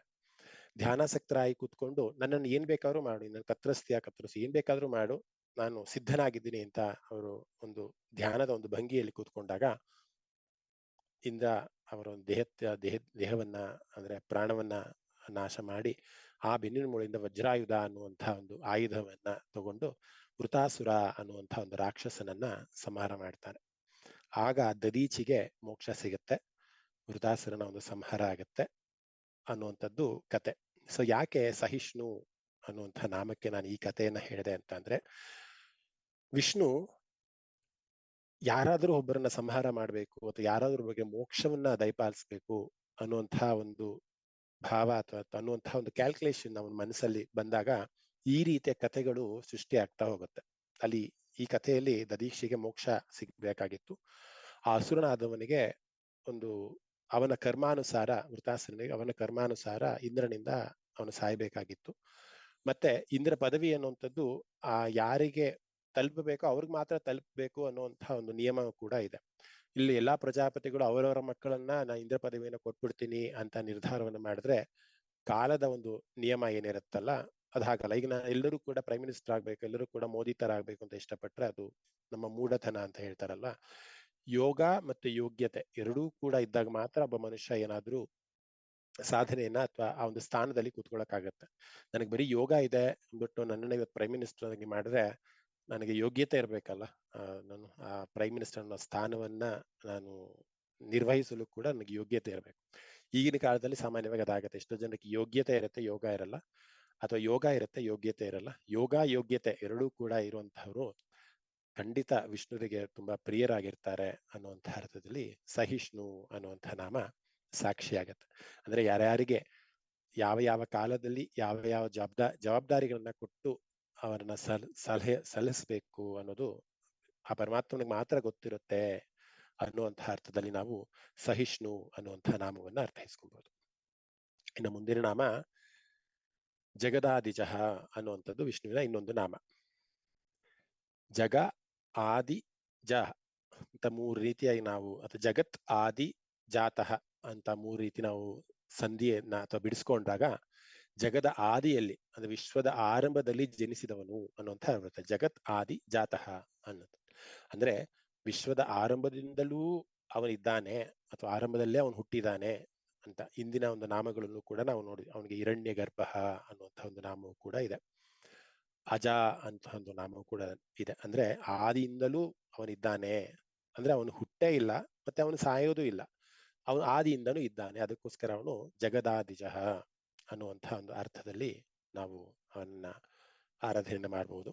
ಭಗವದ್ಗೀತೆಯಲ್ಲೂ ಕೂಡ ಪರಮಾತ್ಮ ಅದನ್ನೇ ಹೇಳ್ತಾನೆ, ಅಹಂ ಸರ್ವಸ್ಯ ಪ್ರಭವಃ ಮತ್ತ ಸರ್ವಂ ಪ್ರವರ್ತತೆ ಇತಿ ಮತ್ವಾ ಭಜಂತೆ ಮಾಂ ಬುಧಾ ಭಾವ ಸಮನ್ವಿತಾಃ ಅಂತ. ಅಹಂ ಸರ್ವಸ್ಯ ಪ್ರಭವಃ, ಎಲ್ಲೆಲ್ಲೂ ಕೂಡ ನಾನಿದ್ದೀನಿ, ಎಲ್ಲೆಲ್ಲೂ ಕೂಡ ನನ್ನದೇ ಒಂದು ಪ್ರಭೆ ಇದೆ, ನಾನೇ ಎಲ್ಲೆಲ್ಲೂ ಕೂಡ ಇದ್ದು ಆದಿಯಿಂದಲೂ ಕೂಡ ನಾನೇ ಇದ್ದೀನಿ ಅಂತ. ಮೊನ್ನೆ ಪ್ಲೇನ್ ಕ್ರಾಶ್ ಅಲ್ಲೂ ಕೂಡ ಎಲ್ಲರೂ ಕೂಡ ಇವತ್ತು ಸ್ಟೇಟಸ್ ಅಲ್ಲಿ, ಫೇಸ್ಬುಕ್ ಅಲ್ಲಿ, ಸೋಷಿಯಲ್ ಮೀಡಿಯಾದಲ್ಲೂ ಕೂಡ ನೋಡ್ತಾ ಇದ್ದೀರಾ. ಎಲ್ಲವೂ ಕೂಡ ಸುಟ್ಟು ಹೋದ್ರು ಕೂಡ ಫ್ಲೈಟ್ ಅಲ್ಲಿ ಭಗವದ್ಗೀತೆ ಅನ್ನೋ ಪುಸ್ತಕ ಮಾತ್ರ ನಶಿಸಿ ಹೋಗಿಲ್ಲ. ಯಾಕೆಂದ್ರೆ ಭಗವಂತನೇ ಹೇಳಿರುವಂತಹ ತತ್ವ ಅದರಲ್ಲಿದೆ. ಅದಕ್ಕೋಸ್ಕರ ಆ ತೂಕ ಆ ಬುಕ್ಕಲ್ಲಿ ಇದೆ. ಅಂದ್ರೆ ಭಗವಂತನ ಹಿರಿಮೆ ಗರಿಮೆಗಳು. ಇವತ್ತು ವಿಷ್ಣು ಸಹಸ್ರನಾಮ ಹೇಳಿದಾಗ ಎಷ್ಟೋ ಸತಿ ನಾವು ಭಗವದ್ಗೀತೆ ಶ್ಲೋಕಗಳನ್ನ ಯಾಕೆ ಹೊಂದಿಸಿ ಹೇಳ್ತೀನಿ ಅಂತಂದ್ರೆ, ಆ ನಾಮ ಕೂಡ ಆ ಭಗವದ್ಗೀತೆಯ ಒಂದು ಚಿಂತನೆಗೆ ಆಲ್ಮೋಸ್ಟ್ ಮ್ಯಾಚ್ ಆಗ್ತಾ ಹೋಗುತ್ತೆ. ಅಂದ್ರೆ ಅವನೇ ಭಗವಂತನೇ ತನ್ನ ಸ್ವತಃ ಅವನ ಬಾಯಿಂದನೇ ಹೇಳಿರುವಂಥದ್ದು. ಈ ವಿಷ್ಣು ಸಹಸ್ರನಾಮ ಭೀಷ್ಮರು ಹೇಳಿರೋ ನಾಮಗಳು ಕೂಡ ಅವನು ಹೇಳಿರೋಂತಹ ನಾಮಕ್ಕೆ ತಾಳೆ ಆಗ್ತಾ ಇದೆ. ಅಹಂ ಸರ್ವಸ್ಯ ಪ್ರಭವ, ಎಲ್ಲೂ ಕೂಡ ಇದ್ದೀನಿ ಅಂತ ಹೇಳ್ತೇನೆ. ಜಗದಾದಿಜ, ಜಗತ್ತಿನ ಆದಿ ಯಾವಾಗ ಆಯ್ತು ಅವಲಿಂದನೂ ಕೂಡ ನಾನಿದ್ದೀನಿ ಅನ್ನುವಂಥ ಒಂದು ನಾಮ ಸಾಕ್ಷಿಯಾಗತ್ತೆ. ಸೊ ಈ ಒಂದು ನಾಮ ನಾವು ಅರ್ಥೈಸ್ಕೊಬೇಕು ಅಂದಾಗ ನಾನು ರಾಹುವಿನ ಕಥೆಯನ್ನ ಇವತ್ತು ನಿಮ್ಮ ಮುಂದೆ ಪ್ರಸ್ತುತಪಡಿಸ್ತಾ ಇದ್ದೀನಿ. ನವಗ್ರಹಗಳಲ್ಲಿ ರಾಹು ಕೇತು ಅಂತ ನಾವೇನು ಪೂಜೆಯನ್ನ ಮಾಡ್ತೀವಿ, ಯಾರು ಈ ರಾಹು, ಯಾಕೆ ಅವನಿಗೆ ನವಗ್ರಹಗಳಲ್ಲಿ ಒಂದು ಸ್ಥಾನವನ್ನ ಕೊಡಲಾಯ್ತು ಅನ್ನೋದನ್ನ ನಾವು ಇವತ್ತು ಅರ್ಥೈಸ್ಕೊಳ್ಳೋಣ. ಸಾಮಾನ್ಯವಾಗಿ ಕಾಲದಲ್ಲೂ ಕೂಡ ನಾವು ಹೇಳ್ತೀವಿ ರಾಹುಕಾಲ ಇದು, ಯಾವಾಗ ರಾಹುಕಾಲ ಇರುತ್ತೋ ಆ ಕಾಲದಲ್ಲಿ ಈ ಕೆಲಸಗಳನ್ನ ಮಾಡಬೇಕು ಮಾಡಬಾರ್ದು ಅನ್ನೋದನ್ನ ಕಾಲಗತಿಯಲ್ಲೂ ಕೂಡ ರಾಹು ಬಂದು ಹೋಗ್ತಾನೆ. ಸೊ ಇವನ್ ಯಾರ ಮಗ, ಇವನ ಜನನ ಹೇಗಾಯ್ತು ಎಲ್ಲವೂ ಕೂಡ ಇವತ್ತು ತಿಳ್ಕೊಳ್ಳೋಣ. ಕಶ್ಯಪ ಋಷಿಗಳು ನಿಮ್ಗೆಲ್ಲರೂ ಕೂಡ ಗೊತ್ತಿರತ್ತೆ. ಸಪ್ತ ಋಷಿಗಳಲ್ಲಿ ಕಶ್ಯಪರು ಕೂಡ ಒಬ್ರು. ಯಾರಾದ್ರೂ ಸಾಮಾನ್ಯವಾಗಿ ಗೋತ್ರಗಳನ್ನ ಹೇಳುವಂಥವ್ರು, ಗೋತ್ರಗಳು ನಿಮ್ಗೆ, ನಿಮ್ಮ ವಂಶದ ಗೋತ್ರ ನಿಮ್ಗೆ ಗೊತ್ತಿಲ್ಲ ಅಂತ ಅಂದಾಗ ನೀವು ಯಾವುದೇ ಅನುಮಾನ ಇಲ್ದಲೆ ನೀವು ಕಶ್ಯಪ ಗೋತ್ರ ಅಂತ ಹೇಳ್ಬೋದು. ಯಾಕೆ ಈ ಮಾತನ್ನ ಹೇಳ್ತಿದ್ದೀನಿ ಅಂತ ಅಂದ್ರೆ, ಕಶ್ಯಪರಿಗೆ ಅದು ನಿಮ್ಗೆ ಹಿಂದಿನ ವಿಷ್ಣು ಸಹಸ್ರನಾಮಗಳಲ್ಲೂ ಕೂಡ ಅದನ್ನು ಹೇಳಿದ್ದೀನಿ ನಾನು. ಅದಿತಿ ಮತ್ತೆ ದಿತಿ ಅನ್ನುವಂಥ ಇಬ್ರು ಹಿರಿಯ ಹೆಂಡತಿಯರಿರ್ತಾರೆ. ಅವರ ಒಂದು ಜನನದಿಂದನೇ ದೈತ್ಯರು ಮತ್ತೆ ದೇವತೆಗಳು ಎಲ್ಲರೂ ಕೂಡ ಹುಟ್ಟಿದ್ದಾರೆ. ಹಿರಣ್ಯಾಕ್ಷ, ಹಿರಣ್ಯಕಶ್ಯಪು ಇಂತಹ ದೈತ್ಯರು. ಏನ್ ಹೇಳಿ ಭಗಿನಿ? ನಾಗಾಸ್ ಆಲ್ಸೋ. ಹಾ, ಹೌದು ಹೌದು ಹೌದು ಹೌದು, ನಿಜ. ಅದ್ ಬೇಕಾದ್ರೆ ನಾನು ವಿವರವಾಗಿ ಹೇಳ್ತೀನಿ ಯಾರ್ಯಾರು ಯಾರ್ಯಾರ ಅಂದ್ರೆ ಹೊಟ್ಟೆಲ್ ಹುಟ್ಟಿದ್ರು ಅಂತ. ಅದಿತಿ ಬಂದು ದೇವತೆಗಳು, ಇಂದ್ರ, ವರುಣ, ಮಿತ್ರ, ರುದ್ರ ಇವರೆಲ್ಲರೂ ಕೂಡ ಆದಿತ್ಯರು ಅಂತಾನು ಕೂಡ ಕರೀತಾರೆ. ಅದಕ್ಕೆ ಅದಿತಿ ಅಂತ, ಅವರ ಸಂತಾನ ಎಲ್ಲರೂ ಬಂದು ಆದಿತ್ಯರು ಅಂತ. ಅಂದ್ರೆ ದೇವತೆಗಳ ಒಂದು ವಂಶ ಏನಿದೆ ಅವೆಲ್ಲರೂ ಕೂಡ ಹುಟ್ಟಿದವರು ಅದಿತಿಯ ಹೊಟ್ಟೆನಲ್ಲಿ. ಇನ್ನ ದ್ವಿತೀಯ ಹೊಟ್ಟೆದಲ್ಲಿ ದೈತ್ಯರ ಒಂದು ಜನನ ಆಗತ್ತೆ. ಅದರಲ್ಲಿ ಹಿರಣ್ಯಾಕ್ಷ, ಹಿರಣ್ಯಕಶ್ಯಪು, ರಾವಣ, ಮರೀಚಿ ಇವರೆಲ್ಲರೂ ಕೂಡ ದೈತ್ಯರ ಒಂದು ಸಂತಾನ. ಅಂದ್ರೆ ಅಲ್ಲಿ ಶುರುವಾಗಿದ್ದ ಸಂತಾನ ಅದು ಹಾಗೆ ಮುಂದುವರಿಸ್ಕೊಂಡು ಬಂತು ಅಂತ. ಇನ್ನಿಷ್ಟು ಹೆಂಡತಿಯರಿದ್ದಾರೆ. ಧನು ಅನ್ನುವಂತಹದ್ದು ಒಂದು ಹೆಂಡತಿ ಹೆಸರು. ಅಲ್ಲಿ ಶಬಕಾಸುರ, ವೃತಾಸುರ ಇಂಥವ್ರಲ್ಲ, ಅಂದ್ರೆ ದಾನವರು ಇವರೆಲ್ಲರೂ ಕೂಡ. ಅಂದ್ರೆ ಅಸುರರಲ್ಲ, ಇವರೆಲ್ಲರೂ ಕೂಡ ದಾನವರು. ಇವರು ಧನು ಅನ್ನುವಂತಹ ಒಂದು ಹೊಟ್ಟೆಲ್ಲ ಹುಟ್ಟುತ್ತಾರೆ. ಇನ್ನು ಅರಿಷ್ಟ ಅನ್ನೋದು ಕೂಡ ಒಂದು, ನನಗೆ ಎಷ್ಟು ನೆನಪಿದೆ ಅದನ್ನ ಮಾತ್ರ ಹೇಳೋ ಪ್ರಯತ್ನ ಮಾಡ್ತೀನಿ. ಅರಿಷ್ಟ ಅನ್ನುವಂತಹ ಹೊಟ್ಟೆಯಲ್ಲಿ ಗಂಧರ್ವರು ಹುಟ್ಟುತ್ತಾರೆ. ಈ ಗಂಧರ್ವರು ಅಂದ್ರೆ ನಿಮ್ಗೆ ಗೊತ್ತಿರ್ಬೋದಲ್ವಾ, ಯಾರು ತುಂಬಾ ಸ್ಫುರದ್ರೂಪಿಗಳಾಗಿರ್ತಾರೋ, ಸುಂದರವಾಗಿರ್ತಾರೋ ಅವರೆಲ್ಲರೂ ಕೂಡ ಗಂಧರ್ವ. ಅವರೆಲ್ಲ ಅರಿಷ್ಟ ಅನ್ನುವಂತಹ ಒಂದು ಸಂತಾನದಲ್ಲಿ ಹುಟ್ಟಿರುವಂತದ್ದು. ಇನ್ನ ವನಿತಾ ಅಂತಾನು ಕೂಡ ನೀವು ಕೇಳಿರ್ಬೋದು. ಆ ಹೊಟ್ಟೆಯಲ್ಲಿ ಗರುಡನ ಒಂದು ವಂಶ ಅಲ್ಲಿಂದನೇ ಸ್ಟಾರ್ಟ್ ಆಗತ್ತೆ. ನಾನು ಗರುಡನ ಕಥೆಯನ್ನ ಆಲ್ರೆಡಿ ಹಿಂದಿನ ವಿಷ್ಣು ಸಹಸ್ರನಾಮಗಳಲ್ಲಿ ಹೇಳಿದ್ದೀನಿ. ಸೊ ಈ ವನಿತಾನವರು ಕೂಡ ಅದರಲ್ಲಿ ಒಬ್ರು. ಇನ್ನು ಈ ಕ್ರಿಮಿಕೀಟಗಳು, ಕ್ರಮಿ ಅನ್ನುವಂಥದ್ದೇ ಒಂದು ಹೆಂಡತಿಯ ಹೆಸರು. ಆ ಕ್ರಮಿ ಅನ್ನುವಂಥ ಕೀಟಗಳ ಒಂದು ಜನನ ಆಯ್ತು ಅಂತ. ಈ ಗಿಡಗಳಲ್ಲಿ ನಾವೇನು ಕೀಟಗಳನ್ನು ನೋಡ್ತೀವಲ್ಲ, ಆ ಎಲ್ಲಾ ಕೀಟಗಳ ಜನನ ಈ ಕ್ರಮಿ ಅನ್ನುವಂತಹ ಒಂದು ಇದರಲ್ಲಿ ಆಯ್ತು ಅನ್ನುವಂಥ. ಇನ್ನು ಮುನಿ ಅನ್ನೋದು ಕೂಡ ಇದೆ. ಮುನಿಯಲ್ಲಿ ಅಪ್ಸರಗಳ ಒಂದು ಜನನ ಆಗತ್ತೆ. ಈ ಲತಾ, ಪುಷ್ಪ, ಭದ್ರ, ಅರಿಷ್ಟ ಇವೆಲ್ಲ ಒಂದು ಸುಂದರವಾದಂತಹ ಒಂದು ಅಪ್ಸರೆಗಳು. ಆ ಅಪ್ಸರೆಗಳ ಜನ ಇವರೊಂದು ಇದರಲ್ಲಿ ಆಯ್ತು ಅಂತ. ಸೊ ಹಾಗೆ ನಾವು ಲಿಸ್ಟ್ ಮಾಡ್ತಾ ಹೋದ್ರೆ ಇಡೀ ಪ್ರಪಂಚದಲ್ಲಿ, ಅಂದ್ರೆ ಈ ಸೃಷ್ಟಿ ಆಗ್ಬೇಕು ಅಂತ ವಿಷ್ಣುವಿನ ಸಂಕಲ್ಪ ಏನಿತ್ತು, ಅಲ್ಲಿ ಸಪ್ತ ಋಷಿಗಳೆಲ್ಲ ಒಂದು ಸೃಷ್ಟಿ ಆಗತ್ತೆ. ಆ ಸಪ್ತ ಋಷಿಗಳಿಂದ ಈ ರೀತಿಯ ಒಂದು ಭಿನ್ನವಾದಂತಹ ಅಸುರರು, ಸುರರು ಎಲ್ಲರ ಒಂದು ಜನನ ಆಗ್ಬೇಕು ಅನ್ನೋದು ಒಂದು ಕಲ್ಪನೆ ವಿಷ್ಣುಗೆ ಇತ್ತು ಅಂತ ಅನ್ಸುತ್ತೆ. ಹಾಗೆ ಇಲ್ಲಿ ಪ್ರಮುಖವಾಗಿ ಕತೆಗೆ ಮತ್ತೆ ಬರೋದಾದ್ರೆ ಭಗಿನಿ ಅದನ್ನ ಹೇಳಿದ್ರಲ್ಲ, ಇವರು ನಾಗ ಸಾಧುಗಳು ನಾಗರ ಒಂದು ಜನನೂ ಕೂಡ ಹಾಗೆ ಆಯ್ತು ಅಂತ. ಸೊ ನಾಗರು ಬಂದು ಕದ್ರು ಅನ್ಸತ್ತೆ, ಕದ್ರು ಅನ್ನುವಂಥ ಹೊಟ್ಟೆನಲ್ಲಿ ಸರ್ಪಗಳ ಒಂದು ಜನನ ಆಗತ್ತೆ. ವಾಸುಕಿ, ನಾಗ, ಹೀಗೆ ಸಾವಿರಾರು ಇವೆಲ್ಲ ಬರ್ತಾರೆ. ಇವೆಲ್ಲ ಕದ್ರು ಅನ್ನುವಂತಹ ಹೆಂಡತಿಯ ಒಂದು ಮಕ್ಕಳಲ್ಲಿ ಈ ನಾಗಗಳ ಒಂದು ಜನನ ಆಗತ್ತೆ. ಮತ್ತೆ ಇಲ್ಲಿ ಕತೆಗೆ ವಾಪಸ್ ಬರ್ತಾ ಗೊತ್ತಿರೋ ಹಾಗೆ ನಿಮ್ಗೆ ದಿತಿ ಮತ್ತೆ ಅದಿತಿ ಎನ್ನುವಂತಹ ಇಬ್ಬರು ಹೆಂಡತಿಯರಲ್ಲಿ ಸುರರು ಮತ್ತೆ ದೇವತೆಗಳ ಒಂದು ಜನನ ಆಗತ್ತೆ. ಇಂತ ಇಲ್ಲಿ ಕೈದು ಅನ್ನುವಂಥದ್ದು ಕೂಡ ಒಂದು ಹೆಂಡತಿಯ ಹೆಸರು. ಆ ಕೈದು ಬಂದು ಕಶ್ಯಪರನ್ನ ಕೇಳ್ತಾಳೆ, ನನಗೂ ಕೂಡ ಸಂತಾನದ ಒಂದು ಅಪೇಕ್ಷೆ ಇದೆ, ದಯವಿಟ್ಟು ನನಗೂ ಕೂಡ ಸಂತಾನದ ಒಂದು ಬೇಡಿಕೆ ಇದೆ, ನನ್ನ ಆ ಆಸೆಯನ್ನು ನೆರವೇರಿಸಿ ಅಂತ ಅಂದಾಗ ಅವರಿಗೆ ಅನುರಾಧ, ಪ್ರಹ್ಲಾದ, ಲದ, ಸಮಾಲದ ಇನ್ನಂಥ ಇಷ್ಟು ಗಂಡು ಮಕ್ಕಳು ಹುಟ್ಟುತ್ತಾರೆ. ಮತ್ತೆ ನನಗೆ ಹೆಣ್ಣಿನ ಸಂತಾನ ಬೇಕು ಅಂತ ಅಂದಾಗ ಮತ್ತೆ ಕಶ್ಯಪರ ಒಂದು ಆಶೀರ್ವಾದದಿಂದ ಸಿಂಹಿಕಾ ಅನ್ನುವಂಥ ಒಂದು ಹೆಣ್ಣು ಮಗುವಿನ ಒಂದು ಜನನ ಆಗತ್ತೆ. ಆ ಸಿಂಹಿಕಾ ಅನ್ನುವಂಥ ಹೆಣ್ಣು ಜನನ ಆದ್ಮೇಲೆ ಅವಳು ದೊಡ್ಡೋಳಾಗಿ ಅಂದ್ರೆ ವಯಸ್ಸಿಗೆ ಬಂದಾಗ ವಿಪಚಿತ್ರ ಅನ್ನುವಂಥ ಒಂದು ರಾಕ್ಷಸನಿಗೆ ಕೊಟ್ಟು ಆ ಸಿಂಹಿಕನನ್ನ ಮದುವೆ ಮಾಡಲಾಗುತ್ತೆ. ಸೊ ಸಿಂಹಿಕಾ ಮತ್ತೆ ವಿಪಚಿತ್ರ ಇಬ್ಬರಿಗೆ ಹುಟ್ಟದಂತಹ ಮಗ ರಾಹು ಅಂತ ಅವನಿಗೆ ಹೆಸರಿಡ್ತಾರೆ. ಅವರಿಗೆ ಸರ್ವಭಾನು ಅನ್ನುವಂಥನು ಕೂಡ ಒಂದು ಹೆಸರಿತ್ತು. ನಂತರದಲ್ಲಿ ಅವನಿಗೆ ರಾಹು ಅಂತಾನು ಕೂಡ ಕರೀತಾರೆ. ಅವನನ್ನೇ ಕೇತು ಅಂತಾನು ಕೂಡ ಕರೀತಾರೆ. ನಿಮ್ಗೆ ಕಥೆಯ ಒಂದು ಅಂತ್ಯದಲ್ಲಿ ಯಾಕೆ ಕೇತು ಅಂತ ಕರೀತಾರೆ ಅನ್ನೋದನ್ನ ನೀವು ತಿಳ್ಕೊಳ್ಳಿವ್ರಂತೆ. ಸೊ ಇವತ್ತಿನ ಮಟ್ಟಿಗೆ ಅಥವಾ ಈಗಿನ ಮಟ್ಟಿಗೆ ಸಿಂಹಿಕಾ ಮತ್ತೆ ವಿಪಚಿತ್ರ ಅನ್ನುವಂಥ ದಂಪತಿಗಳಿಗೆ ಹುಟ್ಟಿದಂತ ಮಗ ರಾಹು ಅನ್ನೋನಾಗಿದ್ದಾನೆ. ಇದು ಒಂದು ಪೂರ್ವದ ಒಂದು ಕತೆ. ಆದ್ರೆ ರಾಹು ಯಾಕೆ ನವಗ್ರಹಗಳಲ್ಲಿ ಒಬ್ಬನಾದ ಅನ್ನೋದನ್ನ ನಾವು ಅರ್ಥೈಸ್ಕೊಬೇಕಂದ್ರೆ ಅದಕ್ಕೆ ಇನ್ನೊಂದು ಸ್ವಲ್ಪ ಫ್ಲಾಶ್ ಬ್ಯಾಕ್ ಹೋಗೋಣ. ಫ್ಲಾಶ್ ಬ್ಯಾಕ್ ಏನಪ್ಪಾ ಅಂತ ಅಂದ್ರೆ, ದುರ್ವಾಸ ಮುನಿಗಳು ಸಂಚಾರ ಮಾಡ್ತಿರ್ತಾರೆ ದೇವಲೋಕದಲ್ಲಿ. ವಿದ್ಯಾಧರೆ ಅನ್ನುವಂಥ ಒಂದು ಕನ್ಯೆ ಪ್ರತಿ ದಿನ ವಿಷ್ಣುಗೆ ಹಾರವನ್ನ, ಹೂವಿನ ಹಾರವನ್ನ, ಗಾರ್ಲ್ಯಾಂಡ್ ಅಂತ ನಾವೇನ್ ಹೇಳ್ತೀವಲ್ಲ, ಅದನ್ನ ತಯಾರು ಮಾಡಿ ವಿಷ್ಣುವಿಗೆ ಸಮರ್ಪಣೆ ಮಾಡುವಂತಹ ಒಂದು ಕಾರ್ಯದಲ್ಲಿ ವಿದ್ಯಾಧರೆ ನಿರತಳಾಗಿರ್ತಾಳೆ. ಒಂದು ದಿನ ಈ ದುರ್ವಾಸ ಮುನಿಗಳು ಸಂಚಾರಕ್ಕೆ ಅಂತ ಹೋದಾಗ ಆ ಹೂವಿನ ಸುಗಂಧ ಎಷ್ಟರ ಮಟ್ಟಿಗೆ ಇತ್ತಂತಂದ್ರೆ ಅದು ಎಷ್ಟೋ ಕಿಲೋಮೀಟರ್ಗಳ ತನಕನೂ ಕೂಡ ಆ ಹಾರದ ಒಂದು ವಾಸನೆ ಹರಡ್ತಾ ಇತ್ತಂತೆ. ಸೊ ದುರ್ವಾಸ ಮುನಿಗಳು ಸ್ವಲ್ಪ ಒಳ್ಳೆ ಮೂಡಲ್ಲಿ ಇದ್ರ ಅನ್ಸುತ್ತೆ. ಆ ವಿದ್ಯಾಧರೆಯನ್ನ ಕೇಳ್ತಾರೆ, ನನಗೂ ಕೂಡ ಒಂದು ಗಾರ್ಲ್ಯಾಂಡು ಅಂದ್ರೆ ಆಹಾರವನ್ನ ಕೊಡು, ನಾನು ಇಂದ್ರನಿಗೆ ಸಮರ್ಪಣೆಯನ್ನು ಮಾಡಬೇಕು ಅಂತ. ಯಾಕೆಂದ್ರೆ ನಾವು ಅವಾಗಲೇ ಹೇಳಿದಾಗೆ ಇಂದ್ರ ಬಂದು ಇಡೀ ಲೋಕದಲ್ಲಿ ಎಲ್ಲವೂ ಕೂಡ ವಾತಾವರಣ, ಮಳೆ, ಬೆಳೆ ಎಲ್ಲವನ್ನೂ ಕೂಡ ಸಮತೋಲದಲ್ಲಿ ಇಡುವಂತಹ ಜವಾಬ್ದಾರಿನ ಅವನು ಹೊಂದಿದ್ದಾನೆ. ಅವನಿಗೂ ಒಂದು ಹಾರವನ್ನ ಸಮರ್ಪಣೆಯನ್ನು ಮಾಡ್ತೀನಿ ಅಂತ ಆಹಾರವನ್ನ ವಿದ್ಯಾಧರೆ ಹತ್ರ ಇಸ್ಕೊಂತಾನೆ.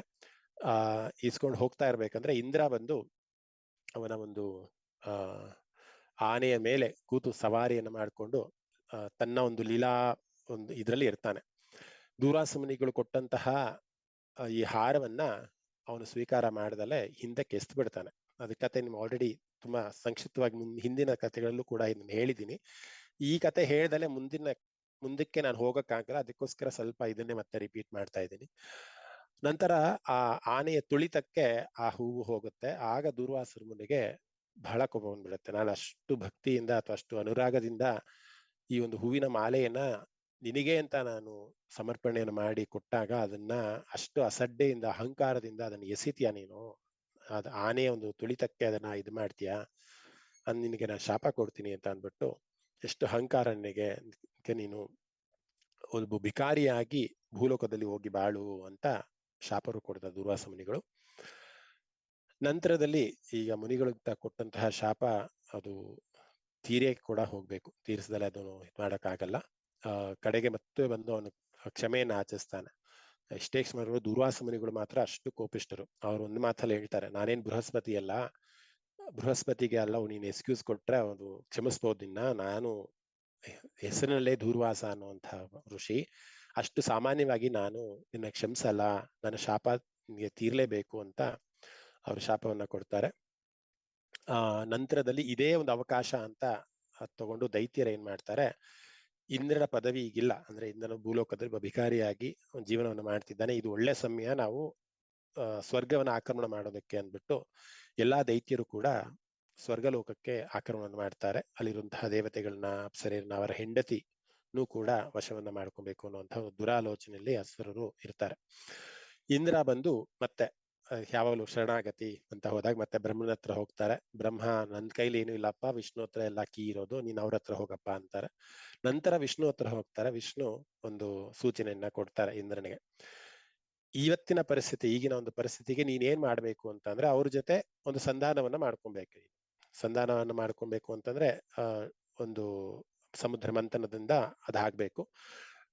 ಅಮೃತ ಅನ್ನುವಂಥದ್ದು ಸೃಷ್ಟಿ ಆಗತ್ತೆ. ಆ ಅಮೃತದ ಒಂದು ಇದನ್ನ ಯಾರು ಸ್ವೀಕಾರ ಮಾಡ್ತಾರೆ ಅವರು ಅಮರತ್ವವನ್ನ ಪ್ರಾಪ್ತಿಗೊಳ್ತಾರೆ. ಆಗ ಅಮರತ್ವ ಬಂದಾಗ ನೀವು ದೈತ್ಯರನ್ನ ಸುಲಭವಾಗಿ ಸೋಲಿಸಬಹುದು ಅನ್ನುವಂತಹ ನಿಟ್ಟಿನಲ್ಲಿ ಸಮುದ್ರ ಮಂಥನದ ಒಂದು ಕಾರ್ಯ ನಡೆಯುತ್ತೆ. ಸೊ ಸಮುದ್ರ ಮಂಥನ ಆಗೋದಕ್ಕೆ ಇಷ್ಟು ಫ್ಲಾಶ್ ಬ್ಯಾಕ್ ಇದೆ. ನಂತರದಲ್ಲಿ ಈ ಸಮುದ್ರ ಮಂಥನದ ಕತೆ ನಾನು ಹೇಳೋದಕ್ಕೆ ಹೋಗೋದಿಲ್ಲ, ಯಾಕಂದ್ರೆ ಸಾಮಾನ್ಯವಾಗಿ ನಿಮ್ಗೆ ಗೊತ್ತಿದೆ ಈ ಕತೆ. ಆ ಸಮುದ್ರ ಮಂಥನದಲ್ಲಿ ವಾಸುಕಿಯನ್ನ ಹಗ್ಗವಾಗಿಟ್ಕೊಂಡು ಹೇಳಿತಾರೆ. ಒಬ್ರು ಬಾಲದ ಕಡೆ, ಒಬ್ರು ತಲೆ ಕಡೆ ಇಟ್ಕೊಂತಾರೆ. ನಂತರ ವಿಷ್ಣು ಮೋಹಿನಿ ರೂಪವನ್ನ ತಾಳ್ತಾನೆ. ಆಗ ಅಮೃತದ ಅದನ್ನ ದೇವತೆಗಳಿಗೆ ಕೊಡಲಾಗತ್ತೆ ಅಂತ. ಅಲ್ಲಿನ ತನಕ ನಿಮ್ಗೆ ಗೊತ್ತಿದೆ. ಅದನ್ನ ವಿಸ್ತಾರವಾಗಿ ಹೇಳಕ್ ಹೋದ್ರೆ ಇನ್ನೊಂದ್ ಸ್ವಲ್ಪ ಟೈಮ್ ವೇಸ್ಟ್ ಆಗತ್ತೆ ಅನ್ನೋದಕ್ಕಿಂತ ನಿಮ್ಗೆ ಗೊತ್ತಿದೆ ಸಾಮಾನ್ಯವಾಗಿ ಅನ್ನೋ ತರದಲ್ಲಿ ಸ್ಕಿಪ್ ಮಾಡ್ತಾ ಇದೀನಿ. ಸೊ ಎಲ್ಲಿನ ತನಕ ಸ್ಕಿಪ್ ಮಾಡ್ತೀನಿ ಅಂದ್ರೆ ಮ್ಯೂಟ್ ಆಗಿ, ರವಿ ಮಹೋದಯ ಮ್ಯೂಟ್ ಆಗಿ. ಸೊ ಎಲ್ಲಿನ ತನಕ ಸ್ಕಿಪ್ ಮಾಡ್ತೀನಿ ಅಂತ ಅಂದ್ರೆ ರಾಹು ಬಂದು ಒಬ್ಬ ದೈತ್ಯನಾಗಿರ್ತಾನೆ, ರಾಕ್ಷಸರ ಒಂದು ಗುಂಪಿನಲ್ಲಿ ಇರ್ತಾನೆ. ಅವನಿಗೆ ಗೊತ್ತಾಗತ್ತೆ ಈ ಮೋಹಿನಿ ಅವತಾರದಂತಹ ವಿಷ್ಣು ಬಂದು ಮೋಸ ಮಾಡ್ತಿದ್ದಾನೆ, ದೇವತೆಗಳಿಗೆ ಅಮೃತವನ್ನ ಹಂಚ್ತಾ ಇದ್ದಾನೆ, ನಮಗೆ ಅಮೃತವನ್ನ ಹಂಚ್ತಾ ಇಲ್ಲ, ಅಲ್ಲಿ ಮೋಸ ಆಗ್ತಿದೆ ಅಂದಾಗ ಆ ಒಂದು ಸಾಲಿನಿಂದ ರಾಹು ಬಂದು ಈ ಕಡೆ ಕೂತ್ಕೊಂತಾನೆ, ದೇವತೆಗಳ ಒಂದು ಸಾಲಲ್ಲಿ ಕೂತ್ಕೊಂತಾನೆ. ಇದನ್ನ ಗಮನಿಸಿದಂತಹ ಸೂರ್ಯದೇವ, ಯಾಕಂದ್ರೆ ಸೂರ್ಯ ಅವಳು ಮೇಲೆ ಇರೋದ್ರಿಂದ ಅವನಿಗೆಲ್ಲವೂ ಕೂಡ ಚೆನ್ನಾಗಿ ಕಾಣಿಸುತ್ತೆ ಸೂರ್ಯಚಂದ್ರರಿಗೆ. ಅವರು ವಿಷ್ಣುಗೆ ಒಂದು ಸನ್ನೆಯ ಮುಖಾಂತರ ಹೇಳ್ತಾರೆ, ನೀನು ಕೊಡ್ತಾ ಇರುವಂತಹ ಅಮೃತ ಈ ರಾಕ್ಷಸರಿಗೆ ಕೊಡ್ತಾ ಇದೆಯಾ, ರಾಹು ಕೊಡ್ತಾ ಇದೆಯಾ ಅಂತ ಅವರು ಒಂದು ಸೂಕ್ಷ್ಮ ರೀತಿಯಲ್ಲಿ ಹೇಳ್ತಾರೆ. ಆಗ ವಿಷ್ಣು ತನ್ನ ಸುದರ್ಶನ ಚಕ್ರದಿಂದ ಆಲ್ರೆಡಿ ಅಂದ್ರೆ ಅಮೃತವನ್ನ ಕೊಟ್ಟಿರ್ತಾರೆ, ಅಮೃತ ಬಾಯಿಂದ ಗಂಟ್ಲಿಗೆ ಹೋಗಿರುತ್ತೆ, ಪೂರ್ತಿ ಹೊಟ್ಟೆ ತನಕ ಹೋಗಿರೋದಿಲ್ಲ. ಅಷ್ಟು ಸಮಯದಲ್ಲೇನೆ ಸೂರ್ಯ ದೇವರು ವಿಷ್ಣುಗೆ ಹೇಳಿದ ಮೇಲೆ ಅವರ ಸುದರ್ಶನ ಚಕ್ರವನ್ನ ಬಿಟ್ಟು ರಾಹುವಿನ ಕತ್ತನ್ನ ಕತ್ತರಿಸ್ತಾರೆ. ಆಗ ಕತ್ತಿನ ಭಾಗ ಏನಾಯ್ತು, ಅಮೃತವನ್ನ ಪಡ್ಕೊಂತು, ಅಂದ್ರೆ ಚಿರಾಯು ಆಯ್ತು. ದೇಹದ ಭಾಗದಲ್ಲೂ ಕೂಡ ಅಮೃತದ ಒಂದು ತತ್ವ ಇರೋದ್ರಿಂದ ಆ ದೇಹ ಎರಡು ಭಾಗ ಆಯ್ತು, ಒಂದಕ್ಕೊಂದು ಕತ್ತು ಮತ್ತಿನ್ನೊಂದು ಕತ್ತಿನ ಕೆಳಭಾಗ ಅಂತ ಆಯ್ತು. ಸೊ ಮೇಲ್ಭಾಗ ಏನಿದೆ ಬರೀ ಕತ್ತೇನಿದೆ ಅದು ರಾಹು ಅಂತ ಆದ್ರೆ, ಕೆಳಭಾಗ ಏನಿದೆ ಅದು ಕೇತು ಅನ್ನುವಂಥ ಅರ್ಥದಲ್ಲಿ ಎರಡು ವಿಭಜನೆ ಆಯ್ತು. ನಂತರದಲ್ಲಿ ಮುಂದಿನ ಒಂದು ಕತೆ ಇದೆ. ಅದಾದ್ಮೇಲೆ ಮುಂದಿನ ಕತೆ ನಿಮ್ಗೆ ಗೊತ್ತು, ದೇವತೆಗಳ ಅಮರತ್ವನ ಪಡ್ತಾರೆ, ಮತ್ತೆ ಇಂದ್ರ ತನ್ನ ಪದವಿಗೆ ಹೋಗ್ತಾನೆ, ಅದೆಲ್ಲ ಗೊತ್ತಿದೆ ನಿಮ್ಗೆ. ಇನ್ನ ಮುಂದೆ ರಾಹುವಿನ ಮಗ ಇರ್ತಾನೆ, ಅವನ ಹೆಸರು ಮೇಘಹರ್ಷ ಅಂತ ಅವನ ಹೆಸರು. ರಾಹುವಿನ ಮಗನ ಹೆಸರು ಮೇಘಹರ್ಷ ಅಂತ. ಈ ಸೂರ್ಯಚಂದ್ರರಲ್ವಾ ವಿಷ್ಣುಗೆ ಹೇಳಿದ್ದು ಸನ್ನೆ ಮುಖಾಂತರ, ಇಲ್ಲಿ ಬಂದು ಕೂತಿರೋಂಥವನು ರಾಕ್ಷಸ, ಅವನು ದೇವತೆ ಗುಂಪಲ್ಲ ಅಂತ ಏನ್ ಸೂರ್ಯಚಂದ್ರನಿಗೆ ಹೇಳಿದ್ನಲ್ಲ, ಇವರು ನನಗೆ ಮೋಸ ಮಾಡಿದ್ದಾರೆ, ಸೂರ್ಯಚಂದ್ರ ನನಗೆ ಮೋಸ ಮಾಡಿದ್ದಾರೆ, ಎಸ್ಪೆಷಲಿ ದೇವತೆಗಳೇ ನಮ್ಗೆ ಮೋಸ ಮಾಡಿದ್ದಾರೆ. ನಮ್ಮ ತಂದೆ ಏನ್ ತಪ್ಪು ಮಾಡಿದ್ರು, ಯಾರೋ ಒಬ್ಬ ರಾಕ್ಷಸ ಅಮೃತವನ್ನ ಕುಡಿದ್ಬಿಟ್ಟಿದ್ರೆ ಏನಾಗ್ತಿತ್ತು ಮಹಾ, ಅವನೊಬ್ಬನಿಂದ ಏನು ಆಗ್ತಿತ್ತು, ನಿಜವಾಗ್ಲೂ ಮಾಡಿದ್ರು ಮೋಸ ಅಲ್ವಾ ಅಂತ ಅವನ ಮನಸ್ಸಿಗೆ ಬರುತ್ತೆ. ಅವನು ಮತ್ತೆ ತಪಸ್ ಮಾಡ್ತಾನೆ ಅಂದ್ರೆ ಮತ್ತೆ ದೇವ್ರ ಮೇಲೆ ಕೂತ್ಕೊಂಡು ಯಾವ್ದೇ ಒಂದು ಸಾಧನೆ ಮಾಡ್ಬೇಕು, ಏನಾದ್ರು ಮಾಡ್ದಂಗ ಮೊದಲ ಒಂದು ಆಯುಧನೇ ತಪಸ್ಸು ಅನ್ನುವಂಥದ್ದು. ಒಂದು ಗೌತಮಿ ತೀರ ಅಲ್ಲಿ ಕೂತ್ಕೊಂಡು ಅವನು ತಪವನ್ನ ಆಚರಿಸಿದಾಗ ಮತ್ತೆ ವಿಷ್ಣು ಪ್ರತ್ಯಕ್ಷ ಆಗ್ತಾನೆ. ವಿಷ್ಣು ಪ್ರತ್ಯಕ್ಷ ಆಗಿ ಅವನು ಕೇಳ್ತಾನೆ, ನ್ಯಾಯವನ್ನ ಕೇಳ್ತಾನೆ. ನನ್ನ ತಂದೆಗೆ ಮೋಸ ಆಗಿದೆ, ನನ್ನ ತಂದೆ ಆದಂತ ರಾಹುಗೆ ಮೋಸ ಆಗಿದೆ, ನೀನೇ ಸ್ವತಃ ಅವನ ಕತ್ತನ್ನ ಛೇದನ ಮಾಡಿ ಈ ಒಂದು ಕಾರ್ಯವನ್ನು ಮಾಡಿದ್ದೆ, ನನ್ನ ತಂದೆ ತಾಯಿಗೆ ನ್ಯಾಯ ಒದಗಿಸ್ಬೇಕು ಅಂತಹ ಒಂದು ಕೆಲಸ ನಿನ್ನ ಕೈತ ಆಗ್ಬೇಕು ಅಂತ ಮೇಘಹಾಸ ಕೇಳಿದಾಗ, ಆಗ ವಿಷ್ಣು ಹೇಳ್ತಾರೆ, ಆಯ್ತು, ನಿನ್ನ ತಂದೆಗೆ ನಾನು ನ್ಯಾಯ ಒದಗಿಸ್ಬೇಕಂದ್ರೆ ದೇವತೆಗಳ ಗುಂಪಲ್ಲಿ, ಅಂದ್ರೆ ದೇವತೆಗಳ ಯಾರು ದೇವತೆಗೆ ಎಷ್ಟು ಪ್ರಾಮುಖ್ಯತೆಯನ್ನ ಕೊಡ್ತೀವಿ ಅದೇ ರೀತಿ ನಿನ್ನ ತಂದೆಯು ಕೂಡ ಗ್ರಹಗಳಲ್ಲಿ ಒಬ್ಬರಾಗಿ ನಾನು ಪ್ರಾಮುಖ್ಯತೆ ಒಂದು ರಾಹು ಕೇತುವನ್ನಾಗಿ ಇಟ್ಟು ಭಕ್ತರು ಆ ಗ್ರಹಗಳನ್ನ ಹೇಗೆ ಸೂರ್ಯ ಚಂದ್ರನ ಹೇಗೆ ಪೂಜೆ ಮಾಡ್ತಾರೆ ಅದೇ ರೀತಿ ಸೂರ್ಯ ಹೇಗೆ ಒಂದು ಗ್ರಹನೋ ಚಂದ್ರ ಹೇಗೆ ಒಂದು ಗ್ರಹನೋ ಹಾಗೆ ರಾಹು ಕೂಡ ಒಂದು ಗ್ರಹ, ಕೇತು ಕೂಡ ಒಂದು ಗ್ರಹ. ಅಲ್ಲಿ ಭಕ್ತರು ಮಾಡುವಂತ ಎಲ್ಲಾ ಪೂಜೆಗಳು ಮರ್ಯಾದೆಗಳು ಅವರಿಗೆ ಸಿಗ್ತಾ ಹೋಗುತ್ತೆ ಅನ್ನುವಂತಹ ಒಂದು ಆಶೀರ್ವಾದವನ್ನ ವಿಷ್ಣು ಮಾಡ್ತಾರೆ.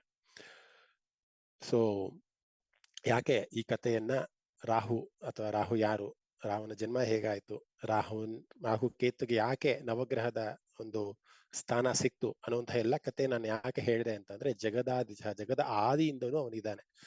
ನವಗ್ರಹಗಳ ಒಂದು ಆದಿ ಅಂದ್ರೆ ರಾಹು ಬರೋಕ್ಕಿಂತ ಮುಂಚೆಯಿಂದನೂ ಕೂಡ ಅವನಿದ್ದಾನೆ.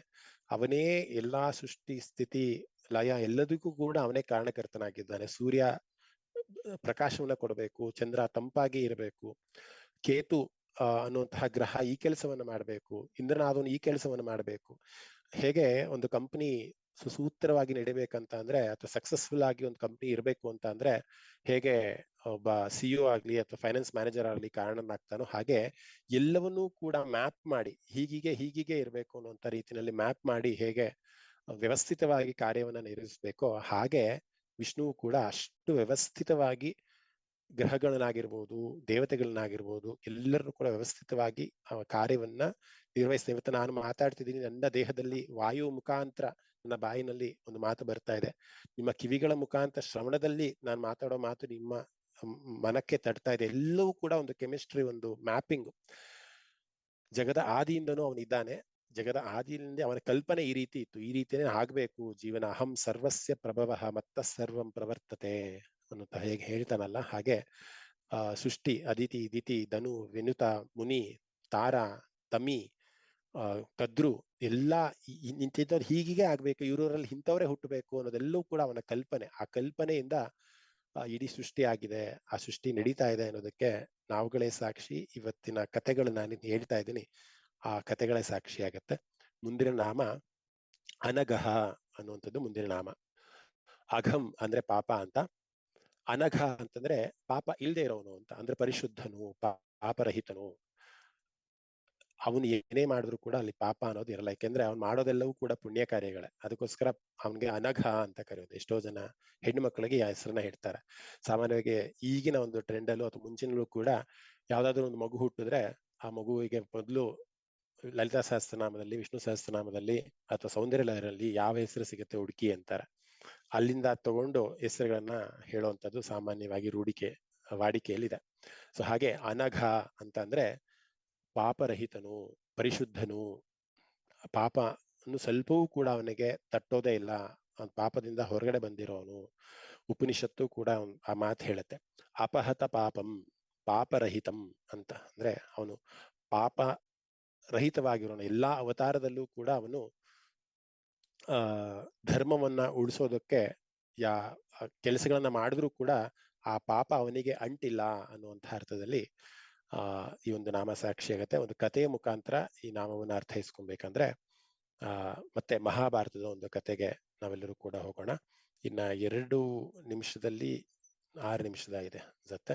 ಸೊ 6 ನಿಮಿಷದಲ್ಲಿ ಎಷ್ಟು ಗಂಟೆಗೆ ಆಗುತ್ತೋ ಅಷ್ಟರ ತನಕ ಈ ಕತೆ ಮುಂದುವರಿಯುತ್ತೆ. ನಂತರ ಮತ್ತೆ ಜಾಯಿನ್ ಆಗಿ ಇನ್ನೊಂದು ಸೆಷನ್ ಜಾಯಿನ್ ಆದ್ರೆ ಪ್ರಾಬ್ಲಿ ಇವತ್ತಿನ ಕ್ಲಾಸು ಮುಕ್ತಾಯ ಹಂತಕ್ಕೆ ಬರುತ್ತೆ ಅನ್ಸುತ್ತೆ. ಸೊ ಮಹಾಭಾರತದಲ್ಲಿ ಬರುವಂತಹ ಒಂದು ಸನ್ನಿವೇಶ ಇದು.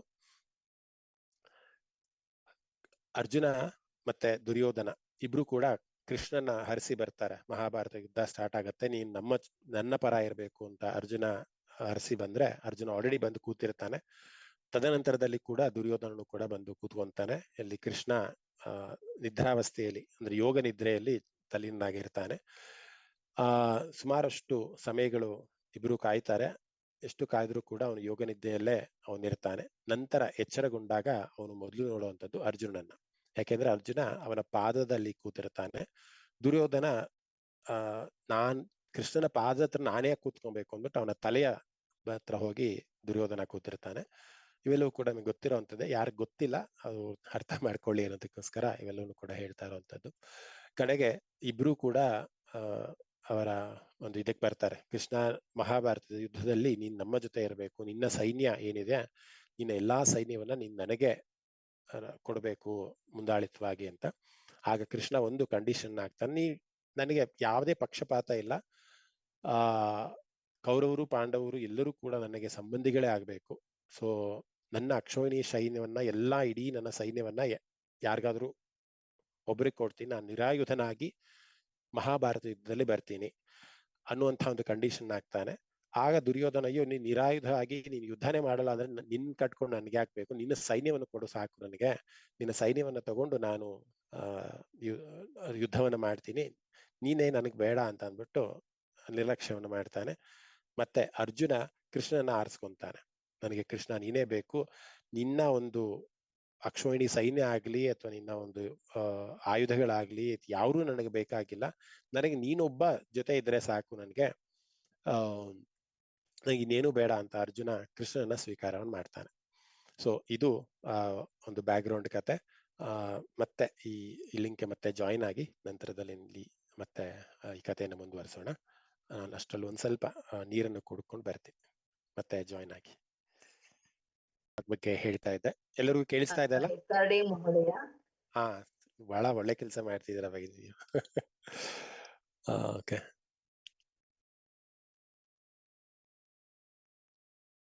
ಆಗ್ಲಿ, ರೆಕಾರ್ಡ್ ಆಗ್ತಾ ಇದೆ.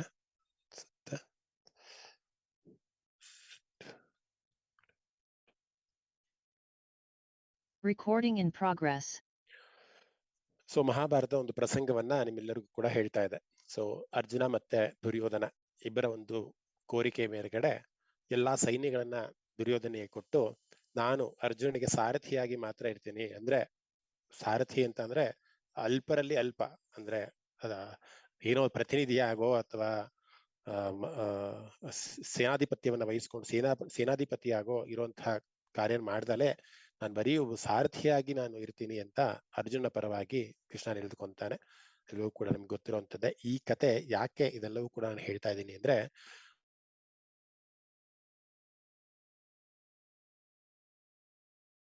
ಮಾಡಿರ್ತಾನೆ ಏನ್ ಪ್ರತಿಜ್ಞೆ ಅಂತ ಅಂದ್ರೆ, ನಾನು ಶಸ್ತ್ರಗಳನ್ನ ಕೈಗೆತ್ಕೊಳ್ಳೋದಿಲ್ಲ, ಯಾವುದೇ ಕಾರಣಕ್ಕೂ ಕೂಡ ನಾನು ಶಸ್ತ್ರಗಳನ್ನ ಕೈಗೆತ್ಕೊಳ್ಳೋದಿಲ್ಲ, ಶಸ್ತ್ರರಹಿತನಾಗಿ ನಾನು ಈ ಯುದ್ಧದಲ್ಲಿ ಪಾಲ್ಗೊಳ್ತೀನಿ ಅಂತ ಒಂದು ಪ್ರಮಾಣವನ್ನ ಮಾಡಿರ್ತಾನೆ. 18 ದಿನಗಳ ಒಂದು ಸತತವಾದ ಯುದ್ಧ ನಡೀತಾ ಇರುತ್ತೆ. ಅಷ್ಟು ದಿನಗಳಲ್ಲೂ ಕೂಡ ದ್ರೋಣರನ್ನ, ಭೀಷ್ಮರನ್ನ ಸೋಲ್ಸೋದು ಅಷ್ಟು ಸುಲಭದ ಮಾತಲ್ಲ ಅಂತ ಬಹಳ ಚೆನ್ನಾಗಿ ಗೊತ್ತಿರುತ್ತೆ. ಒಂದು ಸನ್ನಿವೇಶ ನಡೆಯುತ್ತೆ. ಇನ್ನೇನು 8ನೇ ದಿನದಲ್ಲಿ ಭೀಷ್ಮರನ್ನ ಸೋಲ್ಸ್ಬೇಕು. ಎಷ್ಟೋ ಅಕ್ಷೋಹಿಣಿ ಸೈನ್ಯಗಳು ಆಲ್ರೆಡಿ ಕೌರವರಲ್ಲಿ ನಾಶ ಆಗಿರುತ್ತೆ, ಪಾಂಡವರೇ ಜಯವನ್ನ ಸಾಧಿಸ್ತಾ ಇರ್ತಾರೆ. ಆಗ ದುರ್ಯೋಧನಿಗೆ ಒಂದು ಕೋಪ ಬರುತ್ತೆ. ಏನ್ ಬರುತ್ತೆ ಅಂದ್ರೆ, ಭೀಷ್ಮರು ನನ್ನ ಒಂದು ಟೀಮಲ್ಲೇ ಇದ್ಕೊಂಡು ಕೌರವರ ಕಡೆಗೆ ಸಪೋರ್ಟ್ ಮಾಡ್ತಾ ಇದ್ದಾರೆ ಅನ್ನುವಂತಹ ಒಂದು ಆಪಾದನೆಯನ್ನ ಮಾಡ್ತಾರೆ. ಯಾರಿಗೆ? ಭೀಷ್ಮರಿಗೆ. ನೀವು ನನ್ನ ಪಂಗಡ ಇದ್ಕೊಂಡು ಕೌರವರ ಗೆಲುವಿಗೋಸ್ಕರ ನೀನು ಹಾತೊರಿತಾ ಇದೀಯಾ, ನೀನು ಮಾಡ್ತಾ ಇರೋಂಥದ್ದು ಮೋಸ ಅಂತ ಭೀಷ್ಮರಿಗೆ ಒಂದು ಚುಟುಕಿನ ರೂಪದಲ್ಲಿ ಅಥವಾ ಒಂಥರ ಬಿರುಸಿನ ಒಂದು ಮಾತನ್ನ ದುರ್ಯೋಧನ ಹೇಳ್ತಾನೆ. ಭೀಷ್ಮರಿಗೆ ತಡೆಯಲಾರದ ಒಂದು ಕೋಪ ಬರುತ್ತೆ. ನಾಳಿನ 8ನೇ ದಿನದ ಒಂದು ಯುದ್ಧದಲ್ಲಿ ಅಷ್ಟೂ ಜನ ಪಾಂಡವರ ವಿನಾಶ ಆಗ್ಬೇಕು, ಇಲ್ಲ ನನ್ನ ವಿನಾಶ ಆಗ್ಬೇಕು, ಇಬ್ಬರಲ್ಲಿ 2ರಲ್ಲಿ ಒಂದಾಗತ್ತೆ ಅಂತ ಪ್ರತಿಜ್ಞೆಯನ್ನ ಮಾಡ್ತಾರೆ. ಪ್ರತಿಜ್ಞೆಯನ್ನ ಮಾಡಿ ಮತ್ತೆ ಆ ಒಂದು ಏನು ವಸತಿ ಗೃಹ ಅಂತ ಏನಿರುತ್ತೆ ಅಲ್ಲಿ, ಯುದ್ಧದ ಒಂದು ಇದರಲ್ಲಿ ಕುಟೀರಗಳೆಲ್ಲ ಏನ್ ಮಾಡ್ಕೊಂಡಿರ್ತಾರೆ ಅಲ್ಲಿ ಬಂದು ವಾಸಿಸ್ತಾ ಇರ್ತಾರೆ. ಕೃಷ್ಣನಿಗೆ ಒಂದು ಉಪಾಯ ಅನ್ನೋದಕ್ಕಿಂತ ಅವನು ಸರ್ವಶ್ರೇಷ್ಠ ಅದರಲ್ಲೆಲ್ಲವೂ ಕೂಡ. ಭೀಷ್ಮರಿಗೆ ಯಾವ್ದಕ್ಕೆ ಕಟ್ ಹಾಕೊಂಡಿದ್ದಾರೆ ಅಂದ್ರೆ ಪ್ರತಿಜ್ಞೆ ಕಟ್ ಹಾಕೊಂಡಿದ್ದಾರೆ. ಏನ್ ಪ್ರತಿಜ್ಞೆ? ನಾಳಿನ ಯುದ್ಧದಲ್ಲಿ ಇಲ್ಲ ಎಲ್ಲಾ ಪಾಂಡವರ ಒಂದು ವಿನಾಶ ಆಗ್ಬೇಕು, ಇಲ್ಲ ನನ್ನ ಒಂದು ವಿನಾಶ ಆಗ್ಬೇಕು.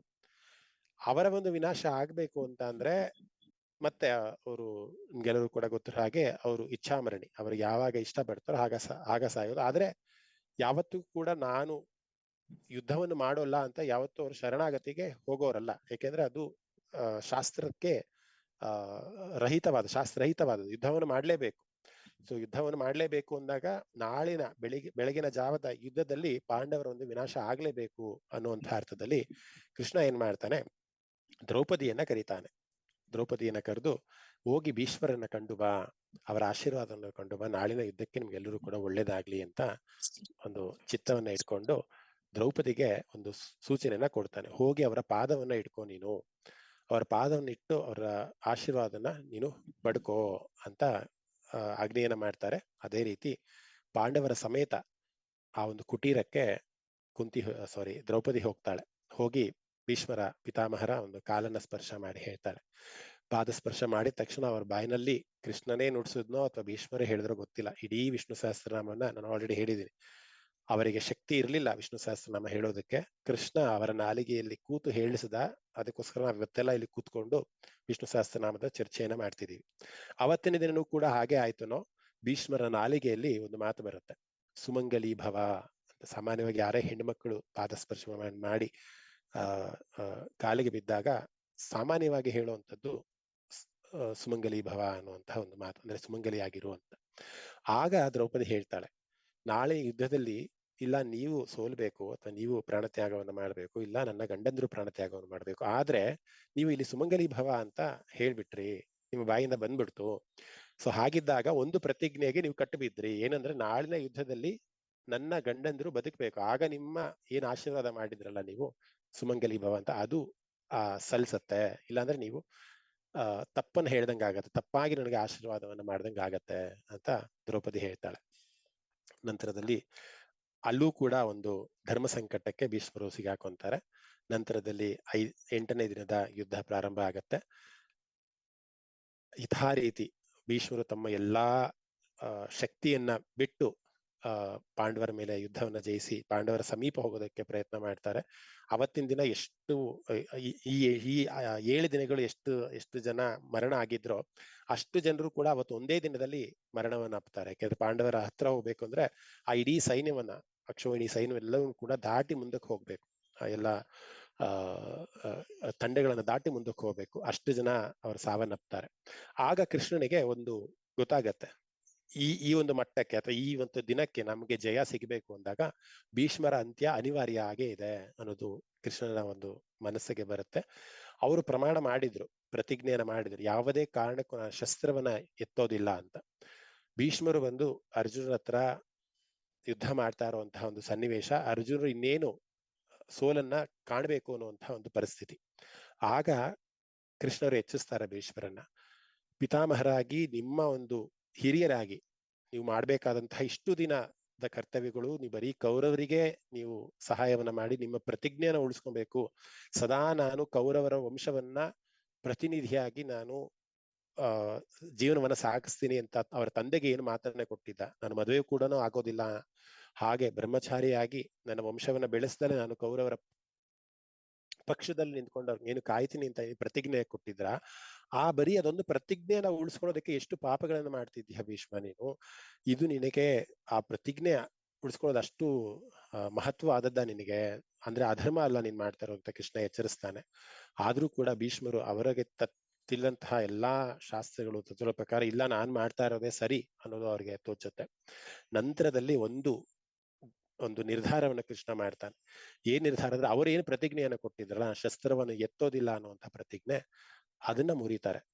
ಆ ಒಂದು ರಥದ ಚಕ್ರವನ್ನ ಹಿಡಿದು ಜಗ್ಗಿ ಕಿತ್ತು ಆ ಚಕ್ರದಿಂದ ಭೀಷ್ಮರನ್ನ ಸಾಯಿಸೋದಕ್ಕೆ ಹೋಗ್ತಾರೆ. ಸುಮಾರಷ್ಟು ಚಿತ್ರಗಳಲ್ಲಿ ನೀವು ಅದನ್ನ ನೋಡಿದೀರ. ನಂತರದಲ್ಲಿ ಎಲ್ಲವೂ ಕೂಡ ಸ್ಥಗಿತ ಆಗತ್ತೆ, ವಾತಾವರಣ ಎಲ್ಲವೂ ಕೂಡ ಸ್ಥಗಿತ ಆಗತ್ತೆ. ಬರೀ ಕೃಷ್ಣ ಮತ್ತೆ ಭೀಷ್ಮರ ನಡುವೆ ಒಂದು ಮಾತುಕತೆ ಆಗತ್ತೆ. ಬರೀ ಪ್ರತಿಜ್ಞೆ ಅನ್ನೋದು ಯಾವಾಗ ಅಧರ್ಮ ಅನ್ನೋದು ತಾಂಡವ ಆಡತ್ತೆ, ಯಾವಾಗ ಅಧರ್ಮ ಅನ್ನೋದು ಬರುತ್ತೆ ಆವಾಗ ಪ್ರತಿಜ್ಞೆಯನ್ನ ಮುರಿದ್ರೂ ಕೂಡ ಅದು ಧರ್ಮವೇ ಅಂತ ಕೃಷ್ಣ ಬೋಧನೆಯನ್ನ ಮಾಡ್ತಾನೆ. ನಾವಿವತ್ತೆಲ್ಲವೂ ಕೂಡ ಯಾವುದೋ ಒಂದು ಸನ್ನಿವೇಶಕ್ಕೂ ಅಥವಾ ಪರಿಸ್ಥಿತಿಗೂ ಕಟ್ಟು ಬಿದ್ದು ಒಂದು ಪ್ರಮಾಣವನ್ನ ಮಾಡ್ಬಿಟ್ಟಿರ್ತೀವಿ. ಆದ್ರೆ ನಾವು ಮಾಡ್ತಾ ಇರುವಂತಹ ಕೆಲಸ ಅಥವಾ ಮಾಡುವಂತಹ ಕೆಲಸ ಅಧರ್ಮದಾಗಿದ್ರೆ ಅಂತಹ ಪ್ರತಿಜ್ಞೆಗಳನ್ನ ಪ್ರಮಾಣಗಳನ್ನ ಮುರಿದ್ರೂ ಕೂಡ ಅದು ಪಾಪ ಅಲ್ಲ ಅಂತ ಶಾಸ್ತ್ರ ಹೇಳುತ್ತೆ. ಸೊ ಹಾಗೆ ಅದು ಕೃಷ್ಣನ ಬೋಧನೆಯೂ ಕೂಡ ಅದೇ ರೀತಿ ಇದೆ. ಅವನು ಶಾಸ್ತ್ರಕ್ಕೆ ತಪ್ಪಿ ನಡೆದ್ರೂ ಕೂಡ, ಅಂದ್ರೆ ಶಾಸ್ತ್ರಕ್ಕೆ ಅಂತಂದ್ರೆ ಪ್ರತಿಜ್ಞೆಗೆ ತಪ್ಪಿ ನಡೆದ್ರೂ ಕೂಡ ಆ ಪಾಪ ಅನ್ನುವಂಥದ್ದು, ಆ ಘನಂ ಅನ್ನುವಂತಹ ಪಾಪ ಅನ್ನುವಂಥದ್ದು ಅವನಿಗೆ ತಟ್ಟೋದಿಲ್ಲ. ಯಾಕೆಂದ್ರೆ ಅವನು ಮಾಡುವಂತಹ ಎಲ್ಲಾ ಕೆಲಸಗಳು ಬರೀ ಧರ್ಮಯುತವಾದಂತಹ ಕೆಲಸಗಳೇ. ಅದಕ್ಕೋಸ್ಕರ ಅವನಿಗೆ ಅನಘಃ ಅನ್ನುವಂಥ ಹೆಸರು. ಘನಂ ನ ವಿದ್ಯತೆ, ಪಾಪ ಅವನಿಗೆ ತಟ್ಟೋದೇ ಇಲ್ಲ, ಅವ್ನು ಮಾಡುವಂತ ಎಲ್ಲಾ ಕೆಲಸಗಳು ಧರ್ಮನಿಷ್ಠವಾದದ್ದಂತೆ. ಘನಂ ನ ವಿದ್ಯತೆ ಯಸ್ಯ ಇತಿ ಅನಘ, ಅವ್ನು ಮಾಡುವಂತಹ ಎಲ್ಲಾ ಕೆಲಸಗಳು ಕೂಡ ಧರ್ಮನಿಷ್ಠೆಗೆ ಶಾಸ್ತ್ರಕ್ಕೆ ಬದ್ಧವಾಗೇ ಇರುತ್ತೆ ಅನ್ನುವಂಥ ಅರ್ಥದಲ್ಲಿ ನಾವು ಅವನನ್ನ ಪೂಜೆ ಮಾಡಿ. ಈ ರೀತಿ ಮಹಾಭಾರತದಲ್ಲಿ ಸುಮಾರಷ್ಟು ತತ್ವಗಳು ಸಿಗುತ್ತೆ. ಕರ್ಣನ ಮುಂದೆ ಆಗುವಂತ ಸಂವಾದ ಆಗಿರ್ಬೋದು, ನೀವು ಅದನ್ನ ಪುಸ್ತಕಗಳನ್ನ ಓದಿದ್ರೆ ನಿಮ್ಗೆ ಇನ್ನೂ ತುಂಬಾ ಅದರ ಒಂದು ಅರಿವು ಬರುತ್ತೆ.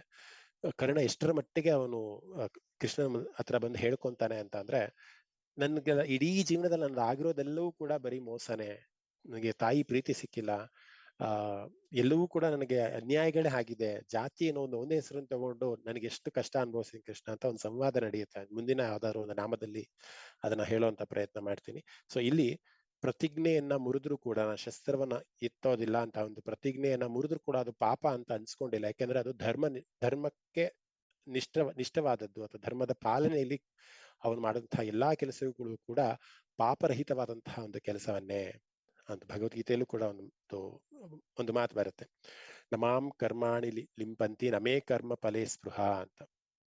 ನಾನು ಮಾಡುವಂತಹ ಯಾವುದೇ ಕರ್ಮನು ಆ ಕರ್ಮದ ಫಲ ನನಗೆ ತಟ್ಟೋದಿಲ್ಲ ಅಂತ. ನ ಲಿಂಪಂತಿ, ಯಾವುದೇ ಕರ್ಮ, ಇಲ್ಲಿ ಕರ್ಮ ಅಂತ ಅಂದ್ರೆ ನಾವು ಸಾಧಾರಣವಾಗಿ ಹೇಳೋದು ಪಾಪ ಪುಣ್ಯದ ಕರ್ಮ ಅಲ್ಲ, ಮಾಡುವಂತ ಕೆಲಸಗಳು, ಕಾರ್ಯಗಳು, ಅದರ ಫಲಗಳು ನನಗೆ ಮುಟ್ಟೋದೇ ಇಲ್ಲ ಅಂತ ಹೇಳ್ತಾರೆ.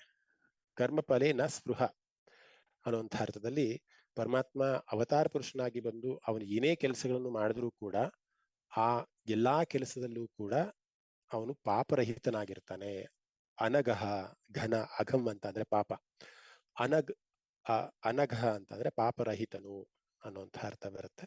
ಸೊ ಈ ಕತೆ ನೆನಪಾದಾಗ ಈ ಒಂದು ನಾಮ ನಿಮ್ಗೆ ನೆನಪಾಗತ್ತೆ ಅನ್ನುವಂತಹ ಒಂದು ಉದ್ದೇಶದಿಂದ ಕತೆಗಳ ಮುಖಾಂತರ ನಾಮಗಳ ಒಂದು ವಿಶ್ಲೇಷಣೆಯನ್ನ ಕೊಡ್ತಾ ಹೋಗ್ತಾ ಇದ್ದೀನಿ. ಮುಂದಿನ ನಾಮ ವಿಜಯ ಅನ್ನುವಂಥದ್ದು. ಹೇಳಿ ಹರಿ ಓಂ. ಯಾರೋ ಏನೋ ಪ್ರಶ್ನೆ ಮಾಡಿದ್ರ? ಪ್ರಶ್ನೆ ಇದೆಯಾ? ವಾಯ್ಸ್ ಬ್ರೇಕ್ ಆಗ್ತಿದ್ಯಾ? ಶ್ರೀನಿವಾಸ್ ಅಂತ ವಾಯ್ಸ್ ಬ್ರೇಕ್ ಆಗ್ತಿದೆ ಸರ್. ಎಲ್ಲರಿಗೂ ಹಾಗೆ ಆಗ್ತಿದ್ಯಾ? ನಮ್ಗೆ ಕರೆಕ್ಟ್ ಆಗಿ ಕೇಳಿಸ್ತಿದೆ. ವಾಯ್ಸ್ ಬ್ರೇಕ್ ಆಗ್ತಿದೆ. ಮೊದಲೇ ಒಂದ್ಸತಿ ಲೆಫ್ಟ್ ಆಗಿ ಮತ್ತೆ ಬನ್ನಿ, ನೋಡೋಣ. ಸ್ವಲ್ಪ ಬ್ರೇಕ್ ಆಗ್ತಿದೆ. ಹೌದಾ? ಓಕೆ, ಒಂದ್ಸತಿ ಲೆಫ್ಟ್ ಆಗಿ ಬನ್ನಿ, ಒಂದ್ಸತಿ ನೋಡಿ ಎಲ್ರಿಗೂ ಸರಿಯಾಗಿ ಕೇಳಿಸ್ತಾ ಇದೆ ಅಂತ. ಮುಂದುವರ್ಸೋಣ. ಮುಂದಿನ ನಾಮ ವಿಜಯ ಅನ್ನುವಂಥದ್ದು. ಈ ಒಂದು ನಾಮಕ್ಕೂ ಕೂಡ ಹೇಳಿ ಮಹೋದಯ. ಗುರುಗಳೇ, ಒಂದು ಡೌಟ್ ಇತ್ತು, ಕೇಳಿ. ಈಗ ತಾವು ರಾಹು ಬಗ್ಗೆ ಮಾತಾಡಿದ್ರಿ, ಹೆಂಗೆ ರಾಹುದು ಜನನ ಆಯ್ತು ಅಥವಾ ನವಗ್ರಹಗಳಲ್ಲಿ ಅವ್ರ ಪಾತ್ರ ಏನು ಅಂತ ಎಲ್ಲ ತಿಳಿಸ್ಕೊಟ್ರಿ. ಈಗ ರಾಹು ಕೇತು ಸೇರಿಸಿ 9 ಗ್ರಹಗಳಾಯ್ತು. ಅದಕ್ಕಿಂತ ಮುಂಚೆ ಭಗವಂತ ಈ ಲೋಕನ ಯಾವ ಗ್ರಹಗಳಲ್ಲಿ ನಡೆಸ್ತಿದ್ರು ಅನ್ನೋದು. ಅದಕ್ಕಿಂತ ಮುಂಚೆ ಗ್ರಹಗಳ ಒಂದು ಇದೇ ಇರ್ಲಿಲ್ಲ. ಅಂದ್ರೆ ಅದ್ ಹೇಗೆ ಅಂತಾನೆ ಇದ್ರೆ, ಒಂದು ಎಕ್ಸಾಂಪಲ್ ಹೇಳ್ಬೇಕಂದ್ರೆ, ಒಂದು ಕಂಪ್ನಿನಲ್ಲಿ 10 ಜನ ಕೆಲಸ ಮಾಡ್ತಿದ್ದಾರೆ ಅನ್ಕೊಳ್ಳಿ. ಇವತ್ತು ಒಬ್ಬ ನ್ಯೂ ಜಾಯ್ನ್ ಆಗಿದ್ದಾನೆ.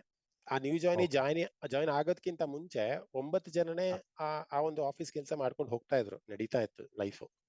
ಆ 10ನೇ ಬಂದಾಗ ಇನ್ನೂ ಸ್ವಲ್ಪ ಸುಲಭ ಆಯ್ತು ಅಷ್ಟೇ. ಸೊ ಆ ರೀತಿಯೆಲ್ಲ ಅರ್ಥೈಸ್ಕೊಬೇಕು. ಸೊ ರಾಹು ಕೇತು ಅನ್ನೋದು ಒಂದು ಅದ್ ಹೇಳಿದ್ನಲ್ಲ, ಅವ್ರಿಗೆ ಅನ್ಯಾಯ ಆಗಿತ್ತು ಅಂದಾಗ ಅವರ ಮಗನಾದಂತಹ ಮೇಘಹಾಸ ಕೇಳ್ಕೊಂಡಿದ್ದಕ್ಕೋಸ್ಕರ ಆ ನ್ಯಾಯ ಬೇಕು ಅಂದಾಗ ಮತ್ತೆ ವಿಷ್ಣು ಅವರ ದೇವತೆಗಳ ಅಲ್ಲಿನ ತನಕ ಅವರು ದೈತ್ಯರ ಒಂದು ಇದ್ರಾಗೆ ಟ್ರೀಟ್ ಮಾಡ್ತಿಲ್ಲ, ಅವ್ರಿಗೊಂದು ಸ್ಥಾನ ಅಂತ ಸಿಕ್ಕಿರ್ಲಿಲ್ಲ. ರಾಹು ಕೇತು ಯಾರನ್ನು ಪೂಜೆ ಮಾಡ್ತಾ ಇರಲಿಲ್ಲ, ಅಥವಾ ದೇವತೆಗಳ ಒಂದು ಪಕ್ಷದಲ್ಲಿ ಇರ್ತಾ ಇರಲಿಲ್ಲ.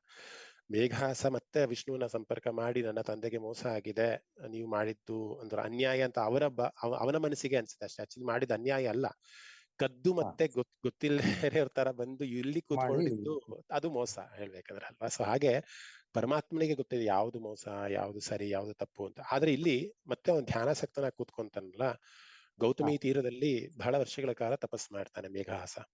ಅದರ ಒಂದು ತಪಸ್ಸಿನ ಫಲವಾಗಿ ಅವರ ತಂದೆಗೆ ರಾಹುಕೇತುವನ ಒಂದು ಇದರಲ್ಲಿ ಒಂದು ಗ್ರಹ, ಹೇಗೆ ಸೂರ್ಯಚಂದ್ರರು ಒಂದು ಗ್ರಹವಾಗಿ ಪೂಜನೆ ಮಾಡ್ತಾರೋ ಅದೇ ಮರ್ಯಾದೆ ಈ ಗ್ರಹಕ್ಕೂ ಸಿಗಬೇಕು, ರಾಹುಕೇತುಗೂ ಸಿಗಬೇಕು ಅನ್ನೋ ಅರ್ಥದಲ್ಲಿ ಅವರ ಒಂದು ಪೂಜೆ ಆಗುತ್ತೆ. ಅದಕ್ಕಿಂತ ಮುಂಚೆ ಆ ಗ್ರಹಗಳು ಇರ್ಲಿಲ್ಲ ಅಂತ ಅನ್ಸುತ್ತೆ. ಅದಕ್ಕಿಂತ ಮುಂಚೆ ಇದ್ದಿದ್ದು ಬರೀ ವಿಷ್ಣು ಮಾತ್ರನೇ. ನಂತರ ಬ್ರಹ್ಮ ಆಗಿದ್ದು, ಬ್ರಹ್ಮ ಆದ್ಮೇಲೆ ಪ್ರಜಾಪತಿಗಳಾಗಿದ್ದು, ಪ್ರಜಾಪತಿಗಳಾದ್ಮೇಲೆ ಸೃಷ್ಟಿ ಇದೆಲ್ಲ ಹೇಳಿದಲ್ಲ, ಅದು ಹಾಗೆ ಹಾ, ಹಾಗೆ ಸರಿ, ಆಯ್ತು. ನಮಸ್ತೆ. ಆಗ್ಲಿ. ಸೊ ವಿಜಯ ಅನ್ನುವಂತಹ ಒಂದು ನಾಮದ ಚಿಂತನೆಯನ್ನ ಮಾಡ್ತಿದ್ವಿ.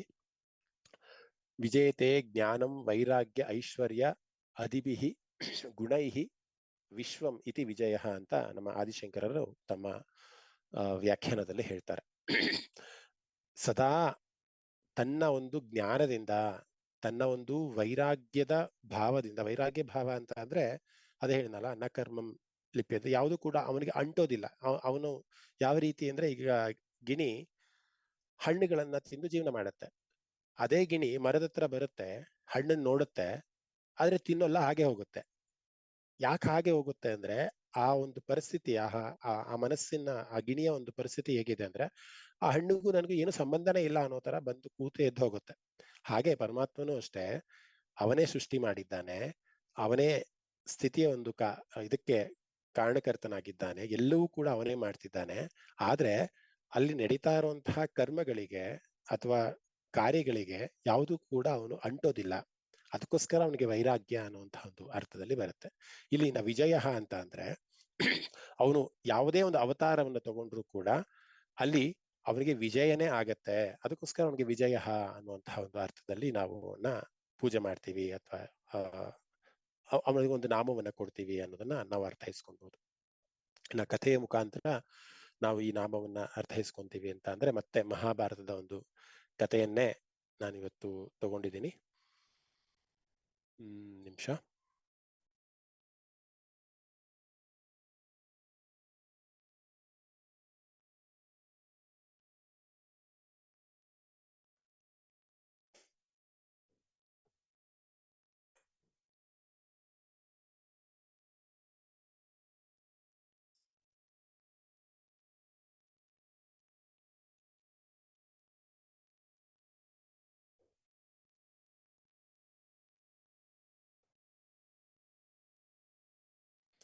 ಮತ್ತೆ ಮಹಾಭಾರತದ ಕಥೆಯನ್ನೇ ಹೇಳ್ಬೇಕು ಅಂತ ಅಂದಲ್ಲೂ ಕೂಡ ಇಲ್ಲಿ ಅವೆಲ್ಲ ಹೇಳ್ತಾ ಇದ್ದಂಗೆ ಅಂದ್ರೆ, ಯಾರಿಗೆ ಜಯ ಉಂಟಾಯ್ತು, ಮಹಾಭಾರತವು ಕೂಡ ಜಯ ಅಂತಾನೆ ಒಂದು ಹೆಸರು, ಪಂಚಮ ವೇದ ಅಂತಾನೂ ಕೂಡ ಕರೀತಾರೆ ಮಹಾಭಾರತವನ್ನ.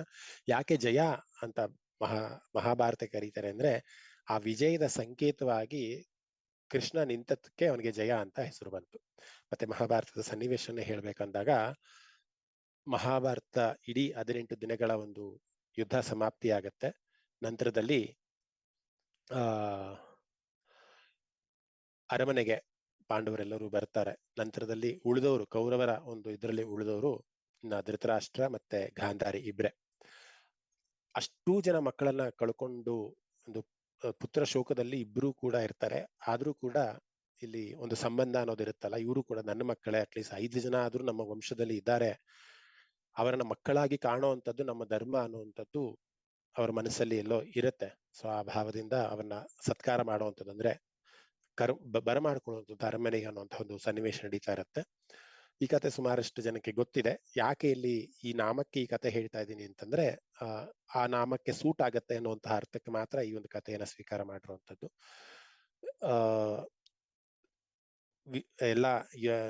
ಎಲ್ಲ ಜಯಿಸಿ, ಮಹಾಭಾರತ ಯುದ್ಧವನ್ನ ಎಲ್ಲಾ ಕೂಡ ಜಯಿಸಿ ಏನ್ ಬರ್ತಾ ಇದ್ದಂಗೆ ಒಂದು ಆಲಿಂಗವನ್ನು ಮಾಡ್ಕೊಳ್ಳುವಂತಹ ಒಂದು ಸಂದರ್ಭ.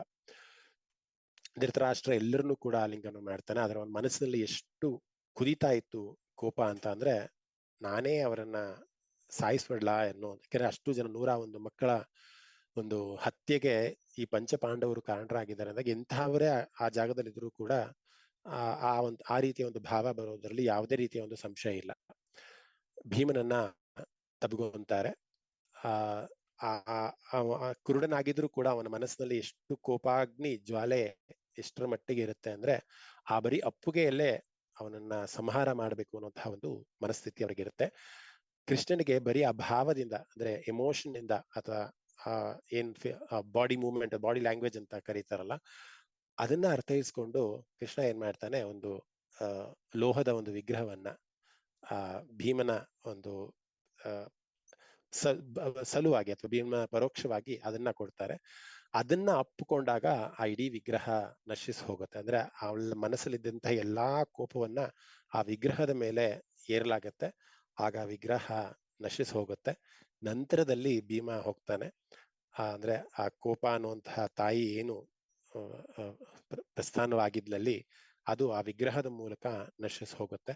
ನಂತರ ಭೀಮ ಬಂದು ಕ್ಷಮೆಯನ್ನು ಆಚರಿಸ್ತಾನೆ. ಧರ್ಮವನ್ನು ಉಳಿಸೋದಕ್ಕೋಸ್ಕರ ನಾವೆಷ್ಟೋ ಸತಿ ಪ್ರಯತ್ನ ಮಾಡಿದ್ವಿ. ಮಹಾಭಾರತ ಯುದ್ಧ ಆಗ್ಬೇಕು ಅನ್ನುವಂಥದ್ದು ಖಂಡಿತ ನಮ್ಮ ಮನಸ್ಸಲ್ಲಿರಲಿಲ್ಲ. ಸಂಧಾನಕ್ಕೆ ಎಷ್ಟೋ ಸತಿ ಹೋಗಿದ್ರು.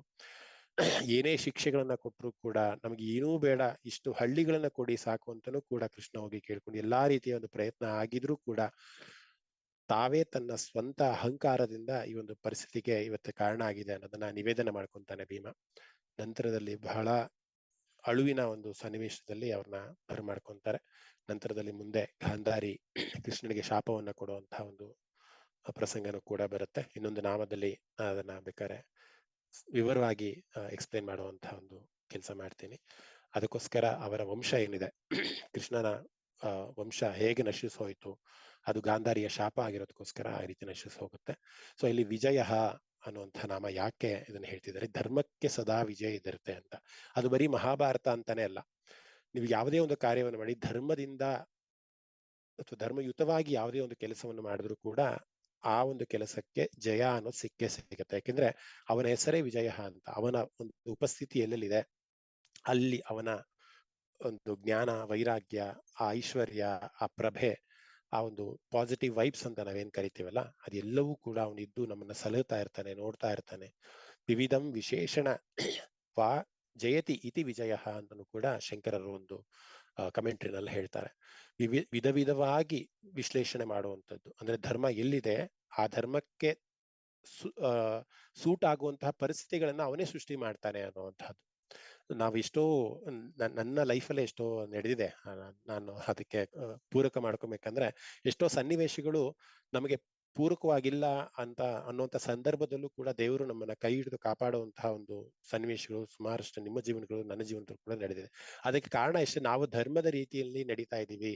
ನಮ್ಮ ಚಿತ್ತ, ನಮ್ಮ ಮನಸ್ಸು ಯಾವಾಗಲೂ ಕೂಡ ಧರ್ಮದ ಒಂದು ಪರವಾಗೇ ಇದೆ ಅನ್ನುವಂತಹ ಕಾರಣಕ್ಕೋಸ್ಕರ ನಮಗೆ ಅಲ್ಲಿ ಹೇಳಿ ಭಗಿನಿ. ಓಕೆ. ಸೊ ಅದಕ್ಕೋಸ್ಕರ ಅವನಿಗೆ ವಿಜಯ ಅನ್ನುವಂತಹ ಒಂದು ನಾಮ ಇದೆ. ಅವನು ತನ್ನ ವೈರಾಗ್ಯದಿಂದ, ತನ್ನ ಜ್ಞಾನದಿಂದ ಸದಾ ಕಾಲ ಧರ್ಮ ನಿಷ್ಠರಾದವರಿಗೆ ವಿಜಯವನ್ನೇ ತಂದು ಕೊಡ್ತಾನೆ ಅನ್ನುವಂತಹ ಅರ್ಥ. ಮುಂದಿನ ನಾಮ ಜೇತ ಅನ್ನುವಂಥದ್ದು. ಇದಕ್ಕೆ ಪ್ರಾಬಬ್ಲಿ ಭೀಷ್ಮರು ಯಾವಾಗ್ಲೂ ಒಂದು ಥೀಮನ್ನ ಇಟ್ಕೊಂಡು ಇಡೀ ನಾಮವನ್ನೇ ಹೇಳಿದಾರೆ ಅನ್ಸುತ್ತೆ. ಜೇತ ಅಂದ್ರೂ ಕೂಡ ಅದೇ ಅರ್ಥ ಬರುತ್ತೆ, ವಿಜಯಶಾಲಿ ಅನ್ನುವಂತಹ ಅರ್ಥ. ಜಯತಿ ಅತಿಶೇತೆ ಸರ್ವಭೂತಾನಿ ಸ್ವಭಾವತಃ ಇತಿ ಜೇತ ಅಂತ ತಮ್ಮ ಕಮೆಂಟ್ರಿಯಲ್ಲಿ ಹೇಳ್ತಾರೆ. ಅಂದ್ರೆ ಸ್ವಭಾವದಿಂದ ಪ್ರತಿಯೊಬ್ಬರನ್ನು ಜಯಿಸ್ತಾನೆ ಅಂತ. ಪರಮಾತ್ಮನ ಸ್ವಭಾವ ಯಾವ ರೀತಿ ಇರುತ್ತೆ ಅಂತ ಅಂದ್ರೆ, ಅವನು ಏನೇನ್ ನುಡಿದ್ರು ಕೂಡ ಅದು ಮುತ್ತಿನ ಹಾರನೆ. ಅವನೇನೇ ಮಾಡಿದ್ರು ಕೂಡ, ಏನೇ ಚೇಷ್ಟೆ ಮಾಡಿದ್ರು ಕೂಡ ಅದು ಸೊಗಸಾಗೆ ಇರುತ್ತೆ ಅನ್ನುವಂತ ಒಂದು ಅರ್ಥ. ಸೊ ಕಥೆಯ ಮುಖಾಂತರ ಈ ಒಂದು ನಾಮವನ್ನು ಅರ್ಥೈಸ್ಕೊಬೇಕಂದ್ರೆ ನಮಗೆ ಮೊದಲಿಗೆ ಗೋಚರ ಆಗೋದು ಯಶೋದೆ, ತಾಯಿ ಯಶೋದೆ. ತುಂಬಾ ಕೃಷ್ಣನ ಎಲ್ಲಾ ಚೇಷ್ಟೆಗಳನ್ನ, ಎಲ್ಲಾ ಗೊಂದಲಗಳನ್ನ ಅಥವಾ ತೀಟೆಯನ್ನ ಅಥವಾ ಇರಿಸು ಮುರಿಸು ಎಲ್ಲನೂ ಕೂಡ ತಡ್ಕೊಂಡಂತಹ ಮಹಾತಾಯಿ ಯಶೋದೆ ಅನ್ನುವಂತಹ ಒಂದು ಕಾರಣಕ್ಕೆ ಕೃಷ್ಣ ಲೀಲೆಯಲ್ಲಿ ಬರುವಂತಹ ಯಶೋದೆಯ ಒಂದು ಕಥೆಯನ್ನ ನಾನು ತಗೊಂಡಿದ್ದೀನಿ. ಇದು ಮತ್ತೆ ನಿಮ್ಗೆ ಗೊತ್ತಿರುವಂತಹ ಕಥೆನೇ ಆಗಿರುತ್ತೆ. ಸುಮಾರಷ್ಟು ರಾಕ್ಷಸರುಗಳನ್ನ ಕಂಸ ಕಳಿಸಿರ್ತಾನೆ ಕೃಷ್ಣನ ವಧೆಯನ್ನು ಮಾಡಬೇಕು. ಶಿಶುವಿನ ರೂಪದಲ್ಲಿ ಇರುವಂತಹ ಅವನ್ನ ಒಂದು ಸಂಹಾರ ಆದ್ರೆ ನನಗೆ ವಿಜಯ ಸಿಗುತ್ತೆ ಅನ್ನುವಂತಹ ಒಂದು ಪರಿಕಲ್ಪನೆಯಲ್ಲಿ ಕಂಸ ಸುಮಾರಷ್ಟು ರಾಕ್ಷಸರನ್ನ ಕಳಿಸ್ತಾನೆ. ಅದು ಪೂತನೆ ಆಗಿರ್ಬೋದು, ಸತಾಸುರ ಆಗಿರ್ಬೋದು, ಸುಮಾರಷ್ಟು ಹೆಸರುಗಳು ಬಂದು ಹೋಗ್ತವೆ. ಕೃಷ್ಣನ ಬಾಲಲೀಲೆಗಳಲ್ಲಿ ಅವರೆಲ್ಲರೂ ಕೂಡ ಬಂದು ಹೋಗ್ತಾರೆ. ಅದು ಒಂದ್ ಕಡೆ ಆದ್ರೆ, ಮನೆಗೆ ಬಂದಾಗ ಅಂದ್ರೆ ಆಚೆ ಕಡೆ ಎಲ್ಲಾ ಅಸುರನ್ನ ಸಂಹಾರ ಮಾಡಿ ಒಂದು ಜಯವನ್ನ ತಗೊಂಡು ಅವನು ಜೇತ ಅನ್ನುವಂಥ ಪ್ರಸಿದ್ಧನಾದ್ರೂ ಕೂಡ ಮನೆಯಲ್ಲೂ ಕೂಡ ಅವನ ಒಂದು ಸ್ವಭಾವದಿಂದ ಅವನು ಗೆದ್ದಿದ್ದಾನೆ ಅನ್ನುವಂಥದ್ದು. ಅದಕ್ಕೆ ಇದು ಕೂಡ ಸಾಕ್ಷಿ ಆಗುತ್ತೆ. ಬೆಣ್ಣೆಯ ಒಂದು ಪ್ರಸಂಗನೂ ಕೂಡ ಸಾಕ್ಷಿ ಆಗುತ್ತೆ. ಎಲ್ಲಾರ ಮನೆಯಲ್ಲೂ ಕೂಡ ಬೆಣ್ಣೆಯನ್ನ ಕದ್ದು ತಿನ್ನುವಂತಹ ಒಂದು ಸ್ವಭಾವ. ಕದ್ದು ತಿಂದು ಮತ್ತೆ ಅಲ್ಲಿ ಇನ್ನೊಂದು ಚೇಷ್ಟೆ ಅಂತಂದ್ರೆ ಅಲ್ಲಿರೋ ಬೆಕ್ಕಗೆ, ಅಲ್ಲಿರುವಂತಹ ಬೇರೆ ಯಾರೋ ಅವನ ಒಂದು ಫ್ರೆಂಡ್ಗೆ ಮೂತಿಯಲ್ಗೆ ಬೆಣ್ಣೆಯನ್ನು ಹಚ್ಚಿ, ಇನ್ನಮ್ಮ ನಾನ್ ತಿಂದಿಲ್ಲಮ್ಮ ಬೆಣ್ಣೆ, ಅವನ್ ತಿಂದ, ಬೆಕ್ಕು ತಿಂತು ಅಥವಾ ಇದು ತಿಂತು ಅಂತ ಚೇಷ್ಟೆಯನ್ನ ಮಾಡಿ ನೋಡುವಂತಹ ಎಲ್ಲಾ ಕೃಷ್ಣ ಲೀಲೆಗಳು ನಮ್ಗೆ ಕಣ್ಣಿಗೆ ಕಟ್ಟದ ಹಾಗೆ ಬರುತ್ತೆ. ಮತ್ತೆ ನಿಮ್ಮ ಬಾಯಿಯನ್ನ ತೆಗಿ ಎಂದಾಗ ಇಡೀ ಬ್ರಹ್ಮಾಂಡವನ್ನೇ ತನ್ನ ಬಾಯಲ್ಲಿ ತೋರಿಸಿದಂತಹ ಉದಾಹರಣೆನೂ ಕೂಡ ನಮಗೆ ಸಿಗತ್ತೆ. ಸೊ ಅವನ ಸ್ವಭಾವದಿಂದ ಬಾಲ್ಯದಲ್ಲಿದ್ದಾಗ ಅವನ ಸ್ವಭಾವ ಯಾವ ರೀತಿ ಇರಬೇಕು, ತಾಯಿ ಯಶೋದೆಯನ್ನ ಮೆಚ್ಚಿಸ್ಬೇಕಾಗಿತ್ತು ಅಥವಾ ತಾಯಿ ಯಶೋದೆಯ ಪ್ರೀತಿಗೆ ಅವನ ಪಾತ್ರ ಆಗಿರ್ಬೇಕಾಗಿತ್ತು. ಹಾಗೆ ಅವನ ಬಾಲ್ಯ ಲೀಲೆಗಳನ್ನ ಮಾಡ್ಕೊಳ್ತಾ ಬಂದ. ನಂತರದಲ್ಲಿ ಇನ್ನೊಂದ್ ಸ್ವಲ್ಪ ಪ್ರೌಢನಾದ ಮೇಲೆ ಅಂದ್ರೆ ಯೌವನಕ್ಕೆ ಬಂದ್ಮೇಲೆ ಸಖಿಯರ ಜೊತೆ ತನ್ನ ಕೊಳಲನ್ನು ಹಿಡ್ಕೊಂಡು ರಾಧೆಯ ಜೊತೆ ಅವನ ಲೀಲೆಗಳು ಎಷ್ಟು ಹೇಳ್ತಾ ಅವನ ಸ್ವಭಾವ ಯಾವ ರೀತಿ ತೋರಿಸುತ್ತೆ ಅಂದ್ರೆ, ಎಲ್ಲರನ್ನೂ ಕೂಡ ಅವನ ಒಂದು ಸ್ವಭಾವದಿಂದ, ಅವನ ಮಾತಿಂದ, ಅವನ ಒಂದು ವ್ಯಕ್ತಿತ್ವದಿಂದ ಅವನು ಸೆಳೆಯುವಂತಹ ಒಂದು ಆಕರ್ಷಣೀಭೂತವಾದಂತಹ ಒಂದು ನಿಟ್ಟಿನಲ್ಲಿ ಅವನು ಕೆಲಸ ಮಾಡ್ದ ಅಥವಾ ಅವನ ಜೀವನವನ್ನು ಸಾಗಿಸ್ದ ಕೃಷ್ಣ ಅನ್ನೋದಕ್ಕೆ ಅವನಿಗೆ ನಾವು ಜೇತ ಅಂತ ಕರಿತೀವಿ. ಜೇತ ಅಂತಂದ್ರೆ ಅವನ ಸ್ವಭಾವದಿಂದ ಪ್ರತಿಯೊಬ್ಬರನ್ನು ಜಯಿಸಿದವನು. ಇವತ್ತು ನಾವು ವಿಷ್ಣು ಸಹಸ್ರನಾಮ 2 ಗಂಟೆ ಕೂತ್ಕೊಂಡು ನಾವು ಮಾಡ್ತಿದ್ದ ಅವನ ಸ್ವಭಾವ, ಅವನ ಅವತಾರ, ಅವನ ಲೀಲೆಗಳಿಗೆ ಸಾಕ್ಷಿಯಾಗಿದೆ. ಇಲ್ಲಾಂದ್ರೆ ನನಗೆ ಕತೆ ಹೇಳೋದಕ್ಕೆ ಕತೆಗಳೇ ಸಿಗ್ತಾ ಇರಲಿಲ್ಲ ಅಲ್ವಾ. ಎಲ್ಲವೂ ಕೂಡ ಅವನ ಸ್ವಭಾವದಿಂದ ಅವನು ಧರ್ಮನ ಉಳಿಸ್ಬೇಕು ಅನ್ನುವಂತಹ ನಿಟ್ಟಿನಲ್ಲಿ ಅವನು ಅವತಾರ ಎತ್ತಿ ಬಂದಿರೋದಕ್ಕೋಸ್ಕರ ನಾವೆಲ್ಲರೂ ಕೂತು ಅವನ ಬಗ್ಗೆ ಚಿಂತನೆಯನ್ನ ಮಾಡ್ತಾ ಇದೀವಿ. ಅದಕ್ಕೋಸ್ಕರ ಅವನಿಗೆ ನಾವು ಜೇತ ಅಂತ ಕರಿತೀವಿ. ಹಾಗೆ ನಮ್ಮ ಸ್ವಭಾವದಲ್ಲೂ ಕೂಡ ಇರುವಂತಹ ಒಂದಿಷ್ಟು ಕಮ್ಮಿ ಸಮಯದಲ್ಲಿ, ಇವಾಗಿನ ಒಂದು ಆಯುಷು 80 ಅಂತ ನಾವು ಅನ್ಕೊಬಹುದು ಮ್ಯಾಕ್ಸಿಮಮ್ ಇರೋದಾದ್ರೆ ಆರೋಗ್ಯಕರವಾಗಿ ಇರುವಂತಹ ಚಿಕ್ಕ ಸಮಯದಲ್ಲಿ ನಮ್ಮ ಸ್ವಭಾವದಿಂದ ಎಲ್ಲರನ್ನೂ ಕೂಡ ಇಷ್ಟಪಡುವ ಹಾಗೆ ಅಥವಾ ನಮ್ಮನ್ನು ನೋಡಿದ್ರೆ ಇನ್ನೊಬ್ಬರಿಗೆ ಗೌರವ, ಪ್ರೀತಿ, ಅನುರಾಗ ಬರೋ ಹಾಗೆ ನಮ್ಮ ವ್ಯಕ್ತಿತ್ವನ ಜೀವನ ನಾವು ಮಾಡ್ತಾ ಹೋದ್ರೆ ಆ ಆತ್ಮದಲ್ಲಿ ಇರುವಂತಹ, ಅಂದ್ರೆ ದೇಹ ರೂಪದಲ್ಲಿ ಆತ್ಮನಾಗಿರುವಂತಹ ಪರಮಾತ್ಮನಿಗೂ ಕೂಡ ನಾವು ಅರ್ಥವನ್ನ ಕೊಟ್ಟಾಗ ಆಗತ್ತೆ ಅನ್ನುವಂತಹ ಅರ್ಥದಲ್ಲಿ ನಾವು ಜೇತ ಅನ್ನುವಂಥ ನಾಮವನ್ನ ಅರ್ಥೈಸ್ಕೊಳ್ಬಹುದು. ಸೊ ಇಲ್ಲಿ ವಿಜಯ ಮತ್ತೆ ಜೇತ ಅಂದ್ರೆ ಸಮಾನವಾದಂತಹ ಒಂದು ಅರ್ಥನೇ ಬರುತ್ತೆ. ಇನ್ನು ವಿಸ್ತಾರವಾಗಿ ನಾನು ಯಶೋದೆಯ ಕಥೆಯನ್ನ ಎಲ್ಲರೂ ಕೂಡ ಸಾಮಾನ್ಯವಾಗಿ ತಿಳಿದಿದೆ, ಅದಕ್ಕೋಸ್ಕರ ನಾನು ಅಷ್ಟು ವಿಸ್ತಾರವಾಗಿ ಯಾವುದು ಕತೆ ತುಂಬಾ ವಿಭಿನ್ನವಾಗಿದೆಯೋ ಅಥವಾ ಯಾರು ಕೇಳೇ ಇಲ್ವೋ ಅಂತಹ ಕತೆಗಳನ್ನ ಹುಡುಕಿ ನಿಮ್ಗೆಲ್ಲರಿಗೂ ಹೇಳುವಂತಹ ಒಂದು ಪ್ರಯತ್ನದಲ್ಲಿ ನನ್ನ ಇಡೀ ವೀಕ್ ಅದಕ್ಕೋಸ್ಕರನೇ ಸ್ವಲ್ಪ ಸಮಯವನ್ನ ಅಂತ ಎತ್ತಿಟ್ಟಿರ್ತೀನಿ. ಸೊ ಹಾಗೆ ಇವತ್ತಿಗೆ ಇಷ್ಟಲ್ಲಿಗೆ ಮುಗಿಸೋಣ. 5:30 ಆಗಿದೆ. ಯಾರಿಗಾದ್ರೂ ಏನಾದ್ರು ಪ್ರಶ್ನೆ ಇದ್ರೆ ಖಂಡಿತ ಕೇಳ್ಬೋದು, ಅಥವಾ ವಾಟ್ಸಪ್ ಗಣ ಓಪನ್ ಆಗುತ್ತೆ, ಅಲ್ಲೂ ಕೂಡ ನಿಮ್ಮ ಪ್ರಶ್ನೆಗಳನ್ನ ಹಾಕ್ಬೋದು. ನನಗೆ ಗೊತ್ತಿಲ್ಲ ಅಂದ್ರೆ ಶಾಸ್ತ್ರಗಳ ಒಂದು ಬುಕ್ ಅನ್ನ ರೆಫರ್ ಮಾಡಿ ಖಂಡಿತ ನಿಮ್ಗೆ ಉತ್ತರವನ್ನ ಕೊಡುವಂತಹ ಒಂದು ಚಿಂತನೆ ಆಗತ್ತೆ. ಯಾರಿಗಾದ್ರೂ ಏನಾದ್ರು ಪ್ರಶ್ನೆ ಇದೆಯಾ? ನಮಸ್ತೆ ಗುರುಗಳೇ, ನಾನು ಸುಕನ್ಯಾ ಅಂತ. ಹೇಳಿ ಭಗಿನಿ. ನೀವು ಭಗವದ್ಗೀತೆದು ಅದು ಕಳ್ಸಿದ್ರಲ್ಲ ಗುರುಗಳೇ, ಯಾವ್ದಾದ್ರು ಬುಕ್ ಮಾಡ್ಲಿ ಅನ್ನೋ ಒಂದು ನಿಟ್ಟಿನಲ್ಲಿ ಒಂದು 2 ನಿಮಿಷಗಳ ಕಾಲ ನಾವು ಪರಮಾತ್ಮನ ಒಂದು ಧ್ಯಾನವನ್ನು ಮಾಡೋಣ. ಎಲ್ಲರೂ ಕೂಡ ಸಮಚಿತ್ತದಲ್ಲಿ ಕೂತ್ಕೊಳ್ಳಿ, ಕಣ್ಣುಗಳನ್ನ ಮುಚ್ಚಿ 1 ನಿಮಿಷಗಳ ಕಾಲ ಪರಮಾತ್ಮನ ಒಂದು ಆರಾಧನೆಯನ್ನ, ಧ್ಯಾನವನ್ನು ಮಾಡೋಣ.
ಸರ್ವೇ ಭವಂತು ಸುಖಿನಃ, ಸರ್ವೇ ಸಂತು ನಿರಾಮಯಾಃ, ಸರ್ವೇ ಭದ್ರಾಣಿ ಪಶ್ಯಂತು ಮಾ ಕಶ್ಚಿತ್ ದುಃಖ ಭಾಗ್ ಭವೇತ್. ಓಂ ಶಾಂತಿ ಶಾಂತಿ ಶಾಂತಿ. ಶ್ರೀ ಗುರುಭ್ಯೋ ನಮಃ. ಹರಿ ಓಂ ತತ್ಸತ್. ಎಲ್ಲರಿಗೂ ಕೂಡ ಧನ್ಯವಾದ. ಸತ್ಸಂಗದಲ್ಲಿ ಭಾಗಿಯಾಗಿದ್ದಕ್ಕೆ ಬಹಳ ಸಂತೋಷ. ಮುಂದಿನ ವಾರ ಮತ್ತೆ ಇನ್ನಿಷ್ಟು ನಾಮಗಳ